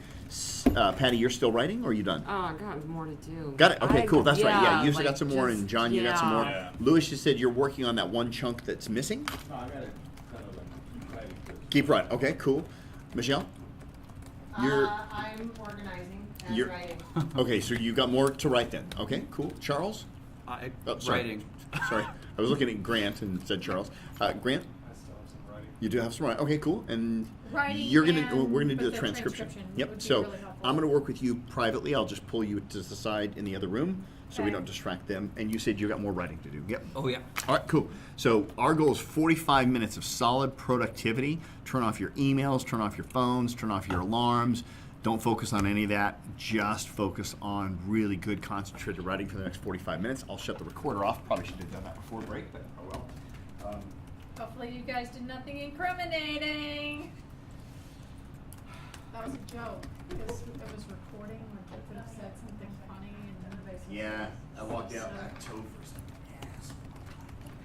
Guys, her experience with writing a book for two reasons. Number one, I want to show you that no matter how busy you are, you can always get stuff done. Number two, you need to give your brain a little bit of a break right now because you just did 45 minutes of thought. So it's kind of a good, cool thing. So Jody, take it away. I actually wrote 2 books. When I first joined KPI, yep, I do. When I first joined KPI, gosh, I must have been, 3-4 months in? Yeah, wasn't And long. I asked Topher, I said, can I go through the next accelerator? I want to see what the client experience is like. I want to go through the highs and lows, and there's no better way to learn my job and learn more about this company than by going through the client experience. And I was 4 months in. I knew nothing about business development. I'd never done business development. I didn't know what KPI really was. I'd never heard of a growth accelerator. So what the hell was I going to write a book about? And talk about being intimidated. I'm surrounded by business owners, and I'm a brand new employee, and I'm representing the company. It's like I had to deliver, otherwise it's going to look bad on the company. So it was a little bit of pressure I put on myself. So I ended up just writing this book, which was called Buckle Up, and it's the employee's guide, the new employee's guide to, at the time it was called Intrivo, now it's called Dent. It's like how to survive your first year as a new employee at KPI. That's what I knew. It's like, this is the book I wish somebody would have handed me. Like, this is what you can expect, and these are the important things you need to know. And what it did is it forced me to review the employee handbook to have content, and it forced me to go onto the website and to understand our ethos and our videos, watch videos by Daniel and understand what he was all about. And it forced me a deep dive into really knowing my role. So that was what this was. And within 6 months, I think it was outdated. But still, yeah, I think Daniel still buys them and gives them to all of the new employees at the company. Because still a lot of the information is really relevant. So then I got kind of ballsy. And I thought a lot of this content and you'll be surprised, you go back and you look at your book and you think it's a bunch of garbage, and it's really good stuff, and you're going to impress yourself. I don't know if you're to that point yet. Are you to that point yet? No. I like my book. I think I am. Speaking for myself. Good. I discovered that I like writing. I Yeah. never thought I liked writing. And you have so much more to say than you knew. It's like you kind of knew in the back of your head, but you hadn't formulated it out into something tangible and something that kind of made sense and flowed. So you're gonna impress yourself, I guarantee it. But I thought a lot of this content is good for employees who want to become recognized as key employees inside their company.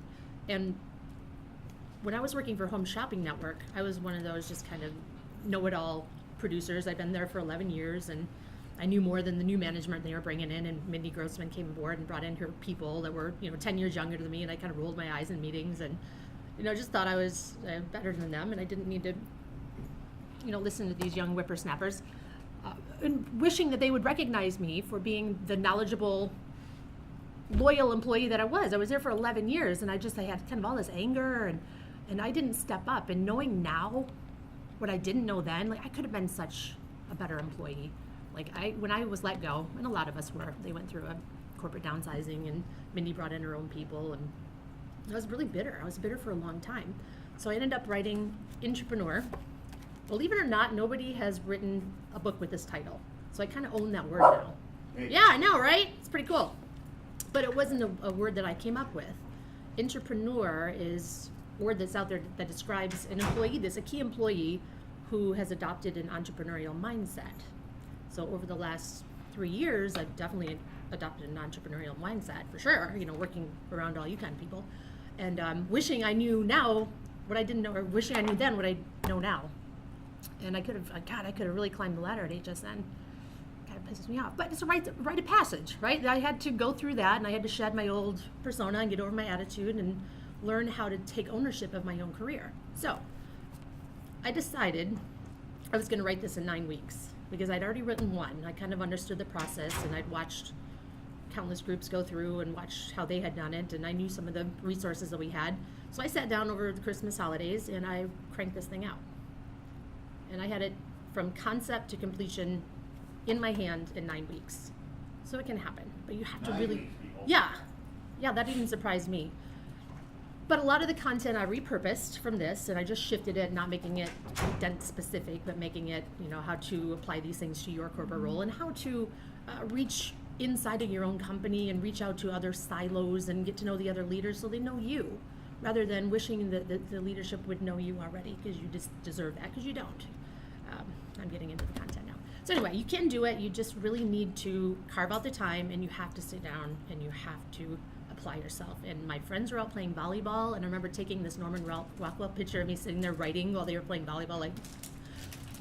But I had committed to that, and I wanted to have my book for the book launch, and I did. And you can do it. So that's a key thing, by the way, Mhm. and this taps into something that Karen Rowe talked about when she came in and gave you guys advice, which she said that you need to, how did she phrase it? She said create a crisis. Mm-hmm. That was her way of creating a crisis. Oh, I always have crises. She committed to doing a book launch before the book was even done. Before it was even started. Before it was even started, yeah. So I gave myself 2 what months. we're going to do, not today, but before the end of this book thing, we're going to pick a date for your book launch. Yay. You're going to be sitting there thinking, what I've not done with my book. And I want you to remember her story, all right? We'll be calling Jody every day. Jody! Jody! How many words, Joel? I'll kick your booty out. Yeah. I'll hold you accountable. She committed to doing that before the book was even written, right? And here's why Forced myself. it's just like, Stacey, you know this from weight loss and exercise. If people try to find time to work out, Mm-hmm. it never happens. They have to work their life around their workouts. You have to work your career around your book, or the book doesn't get done. And some of you have experienced that in the first 2 weeks of the writing challenge. You discover that strategy doesn't work very well, right? But once you finally said, okay, I'm just going to get it done, that's when you started getting those things. This is the same thing. We're going to have you pick a date. We're going to set a date for the book launch. I want you guys to commit to it. The way that works is we actually have you put a deposit down for the actual event. So we haven't have we talked about the book launch? Here's how this works. Hey, by the way, give her a big round of applause. Oh, you want to know? I wanted to share a couple more ideas here, but let me share with you how the book launch works. So the book launch is not a KPI event. It is simply something that we as KPI want to do to support you guys. So what we have found is that one of the worst things you could ever, one of the most miserable things is to work your ass off for this book, get it done, hold a party, tell all your friends, everybody says, we'll be at your book launch. I cannot tell you how many times I've seen this happen. You book a venue, you book the caterer, you do all sorts of crazy things. I've seen people create little parting gifts for everybody who shows up, and they have like tons of stuff, and 10 of their friends show. Even though 100 of them said they show. It's just our culture lately. People don't value their word, so when they commit to going, they don't really commit. And it's just very disheartening to put so much time and energy and effort, and then you spend a couple $1,000 with this big venue thinking it's going to be the coolest party, and 10 people show up. It's very anticlimactic. Well, we've solved that problem. And the way that we do it is we do a collaborative book launch. So we rent the top floor of the Bank of America building. So it's perfect. Sunsets are amazing. And we collaboratively do a book launch in the entire dining room where they reserve the entire place for us. And we have 10 different authors all the way around the room. Well, now what happens is you can have catering, you can have a musician, you can have a really cool kick-ass event, but because 10 people or more are pitching in for this, the average cost for your book launch is $300. Nice. You can't get that price No. anywhere, right? Like, No. but here's the cool part. Not only does it only cost you $300, but you're doing it in one of the most elegant places you could possibly be doing it in Tampa, and you'll end up having, what's that? You're ready now, yeah. And you'll have about 300 people show up for your book launch. Because what happens is, it's not just one person promoting it, right? We're all promoting the book launch, and it creates this cool vibe in Tampa where everybody's hearing about the book launch. You're going to the book launch, you're going to the book launch. I mean, we had the last one that we did, crying out loud, I think we needed to put some KY jelly on their shoulders just to squeeze everybody into the room. It was so tight. I mean, there was just a mess. That was kind of gross, but you guys get the visual, right? We get it. There was a lot of It was people who had to busy. It was a lubricate their busy place. shoulders, right? I could have, yeah. Anyway, so you get the idea. But it's more visual with that. It was such a cool event. We probably had, I would guess, 400 people that night. Yeah, throughout the evening. We had an award-winning musician that Jody's friends with. If we could get him again, we will. But we've always had, before that, we had this cool duet that was like doing like cool kind of jazz music and stuff. But that musician was amazing. It was this guy had this cordless guitar, and he would just do like the pop. He was the guy at Unity. Yep. Yeah, it was that guy. Oh, he's amazing. He has an Incredible. entire band in his guitar. In his guitar, he just slaps it and makes all this music happen, and it's just incredible. Yeah, and it's just a really cool event. And then what we do is part of that $300, we hire Mike McCoy, and he makes sure that he gets specific shots of you sitting at the table signing autographs with a line of people. And then what we do is about every 10 minutes in the party, we stop the party, we own the mic, and then the entire room shuts up, and you get to present your pitch in front of 300 people and with your book. And then the moment you're done, you get like a line of 20, 30, 40 people lining up to buy your book. It's just a really cool experience. And by the way, it doesn't even matter if your book is something so specific like for LED franchising. People just buy the damn thing to support you. It's amazing how many KPIs just show up and buy the books. For a different Yeah. form of inspiration. Yeah, no, it's a really cool event. So I just want to tease you with that now that we're going to book that date. It's going to be the first part of the year. You do not have, in fact, you won't have your book done in order to commit. But the moment you commit and you put that $300 down, guess what? You'll get that book done. You'll get that damn book done because it's so much more real, and that's what Jody did. I want you to talk real quickly, Jody. Come back up here. What was, because if you don't know yet, Jody, if you haven't looked at her social media feeds, she has the most amazing social life ever. Like, this is a woman who squeezes more happiness out of life than anybody I know. There's that. Did you guys ever hear that quote about something like, at the end of your life, you want to slide in sideways? What is Saying what a ride. Yeah, you don't want to gracefully pulled into a stop. You want to slide in, pulling with dirt on the tires, screaming "What a ride" or something. That's Jody, right? Every Sunday night. She just screams happiness out of her life. She does more in a weekend than most humans do in a whole month. And at holiday time, during the holidays, extremely social. Christmas parties every single night. Full-time job. Social life. And she wrote a book in 9 weeks, and she did it over the holiday season. So I want you to talk about that in terms of why were you, how did you manage all of that, and what did you do to get that done? Sure. A lot of what I did was applying Kieran Rowe's process. And Kieran takes edited content, or takes content, sends it to the editor, and then sends it to the formatter. So I just had a pretty good relationship with my editor that I found on, is it Fiverr? Is that what it's called now, or Upwork now? And we worked really well together. So I sent her my outline, and then I did my 30,000 words, and then I edited it myself, and then second edit, and then I'm like, Megan, you take the first chapter. I'm going to get ready for my second chapter and stuff like that. So she and I had that kind of thing going. We had the concession line, conveyor line, and I had a really good formatter. So they were all just kind of standing by in their places, ready to take the baton. And that's kind of how we did it.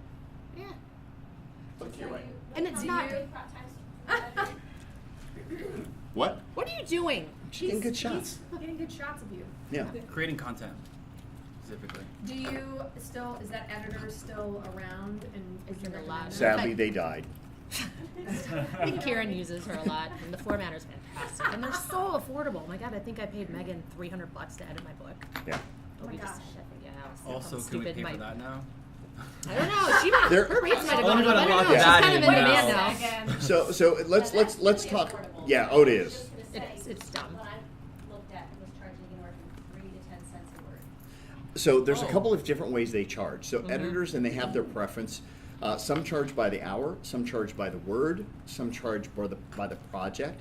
I'm not a fan of charging, paying by the hour for editors because that can Yep, end up control. nickel and diming you quite a bit. If you're paying per word or per project, you know exactly Upfront. how much it's going to cost right up front, and you per can put that project. into your budget, which is great. Typically, per word is kind of one of the most common ones. Megan is just really trustworthy. She's very honest with us. Oh, yeah, I got it from She's edited all of my books. She edited the public speaking book, the collaboration economy book, and God, I think she even did. I'll come to you from the. I think she edited my last 3 books. Is that copy editing? What's that? Is that copy editing? Or So yeah, there's 2 types. So you have copy editing and then you've got line editing. Line editing is essentially your typos and your grammars, and copy editing doesn't make sense. Do we need to rewrite this to make it? You're going to hire both editors, and you'll probably end up spending between $300 to $500, $600 a piece. Right? So you figure you budget yourself around. $1,300.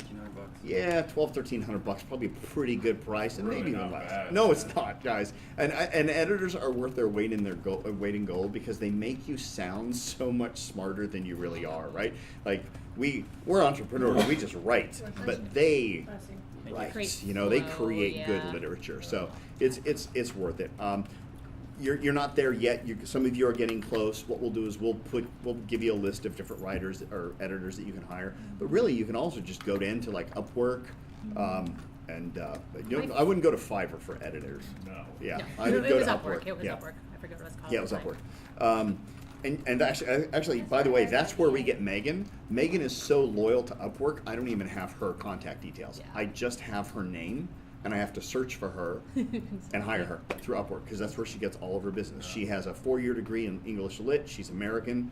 It's not like she's off in Afghanistan Right. fooling you Call or center. something. Yeah, yeah. you. I am Puerto Rican. Yeah, Karen Rowe has a whole team of editors. Eli Gonzalez has a whole team of editors. Jordan Jenkins, a whole team of editors. Does he? Lisa Mir Garcia, yeah. Oh, I They didn't know. all of them have great editors that are available for you. So you don't have to search too hard. You can literally just go into the Facebook profile and say, Ghostwriters and publishers, do you recommend some editors? And they can provide them for you. And all of our ghostwriter people, they're pretty cool. I mean, they give you a good deal. You're in KPI. You're set, Claire. Everything's included in your Well, thing. no, that's- Yeah. Yeah, but it's interesting to hear. Yeah. By the way, it's also good to hire editors just for your ad copy. You know, I mean, just writing ads and That's what I was stuff. saying, the prices you gave, I was like, those are like really good. Yeah. Compared to what we pay some of our writers. Sure. Well, and to be fair, they're doing editing of an ad. It requires a lot more thought because they're having to invent words or create Right. phrases that hit and punch home, where just line editing or developmental copy's not Yeah. as much. But yeah, we'll get you guys set with all that stuff. But right now, we just want you to focus on the writing. You just get this stuff done. Come up with and create as much content as you possibly can. Just when you think you're out, all of a sudden you'll hit one last thought and you'll go, oh, wait a minute. And then it gets, boom, you got another 2 chapters, 3 chapters. How many words are you at right now? You're around 5,000, 6,000 words? No, 10,000. 10,000? Yeah. Oh, there. Well done. All right. I told you guys, I went to Starbucks. I was like, well, I'm not going to be the one that screws everybody over. It won't be me. Well, Good for you. just so you'll know, as a group, there weren't enough words, so nobody individually needs to be crucified, which is fine. That sucks. Yeah. Yeah, I know. It's always much more fun to beat the crap out of at least one. Thank you, Jody, for telling your story, by the way. Guys, if you get stuck to and you're committed to that time, power through it anyway. There were days I just freeform thought and I'd be like, I don't know what to write. Today sucks. I have nothing to say. I'm just going to talk about what happened today. I met this client, and then it would kind of come into something. And sometimes I would get nuggets of gold, and sometimes it would be throwaway content. But it kept exercising that muscle. Yeah. So I just, whatever came to my head, I would just write it. I get whole chapters what of stuff would that's you do not in the useful, shower? but at least I it mean, spurs what new would you stuff. In the shower. I don't know. Hey, if you got the new phones, they're all There you go. waterproof. Just keep them in there and just start talking away. There were days I was driving and I would talk into my microphone if I didn't have time to sit down and write. Yeah. But I committed It to is that. true, and I found that when I did take, like, I took the Wednesday off and then Thanksgiving off, and then Friday, it was so hard to get back. It's to. hard. All I can tell you is It was my much first easier when I best was arguments consistent. when I was a lawyer, like if I had a trial the next day, were literally just as I was about to fall asleep. And I was like, Ah, Did you Look at him in my sleep. did you guys see the interview? There was an interview with Jimmy Kimmel and Seinfeld. What's his name? Jerry Seinfeld. Jerry Seinfeld. Did you guys see this interview? So Jerry Seinfeld's coming out with a new special, and let me see if I can find it online here. Jerry Seinfeld. Is that the comedy, drinking coffee with comedian in the car?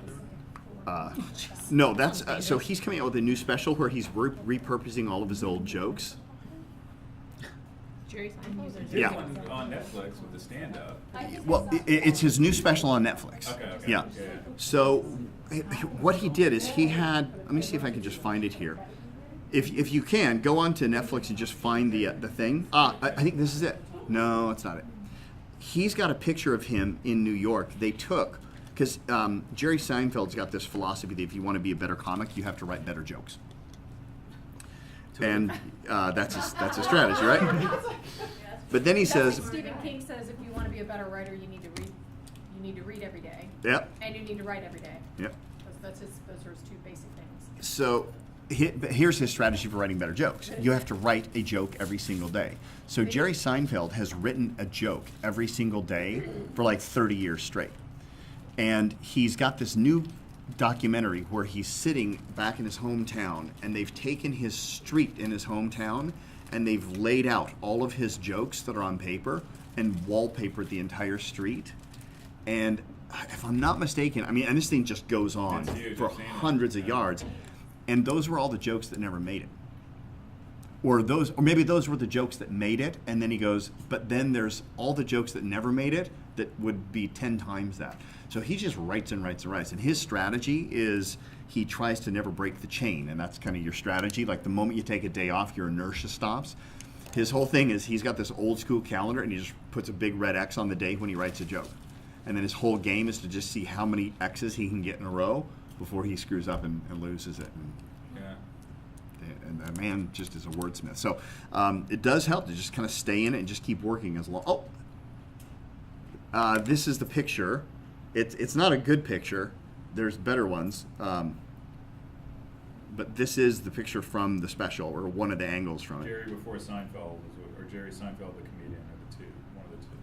So that's him in the street, and he's just got all of his jokes written down there on the street. That's it. It's called Jerry before Seinfeld. Jerry before Seinfeld, yeah. So it definitely cool documentary to just kind of see how intense that is. All right, kind of rambled a little longer than I want to on that one. All right, here's what we're gonna do. We're gonna go for another writing spout. So whatever you were just doing, you're gonna do more of that. Okay, you've got more proofreading to do. Now that I've got you, now you know what to do in the first one. But that was good content. Don't throw it away. Did you get all of your stuff uploaded yet? I am uploading it now to Dropbox so that it can be transferred. Perfect, And then, okay. but I did estimate my ideal. Do I do a test first with this person? If the reviews are happy, you're probably They're all very happy. You're fine. And it's $5, and so I can get 120 minutes for $55. That's such a good deal, man. That's just a steal. And they do video transcriptions, Yes. which is what I'm. Yeah, you're fine. Yeah, just keep uploading and keep and just start sending out the email for that one then. So exciting. So a couple of things here. How are you guys doing on your GSD lists? So I gave you your GSD list for pitch on the very first day. It has all of those things we want you to check off. I didn't give you one on publish day, and I forgot about that. I apologize. So this is your published GSD list, but just so you'll know, you don't need me to print these. I'm doing them for you just to make. This is the last page of your digital workbook. It's there, but I do want to give these to you. So we'll give these to you at the end of the day, along with the feedback forms, which I'm assuming are right here. Yes.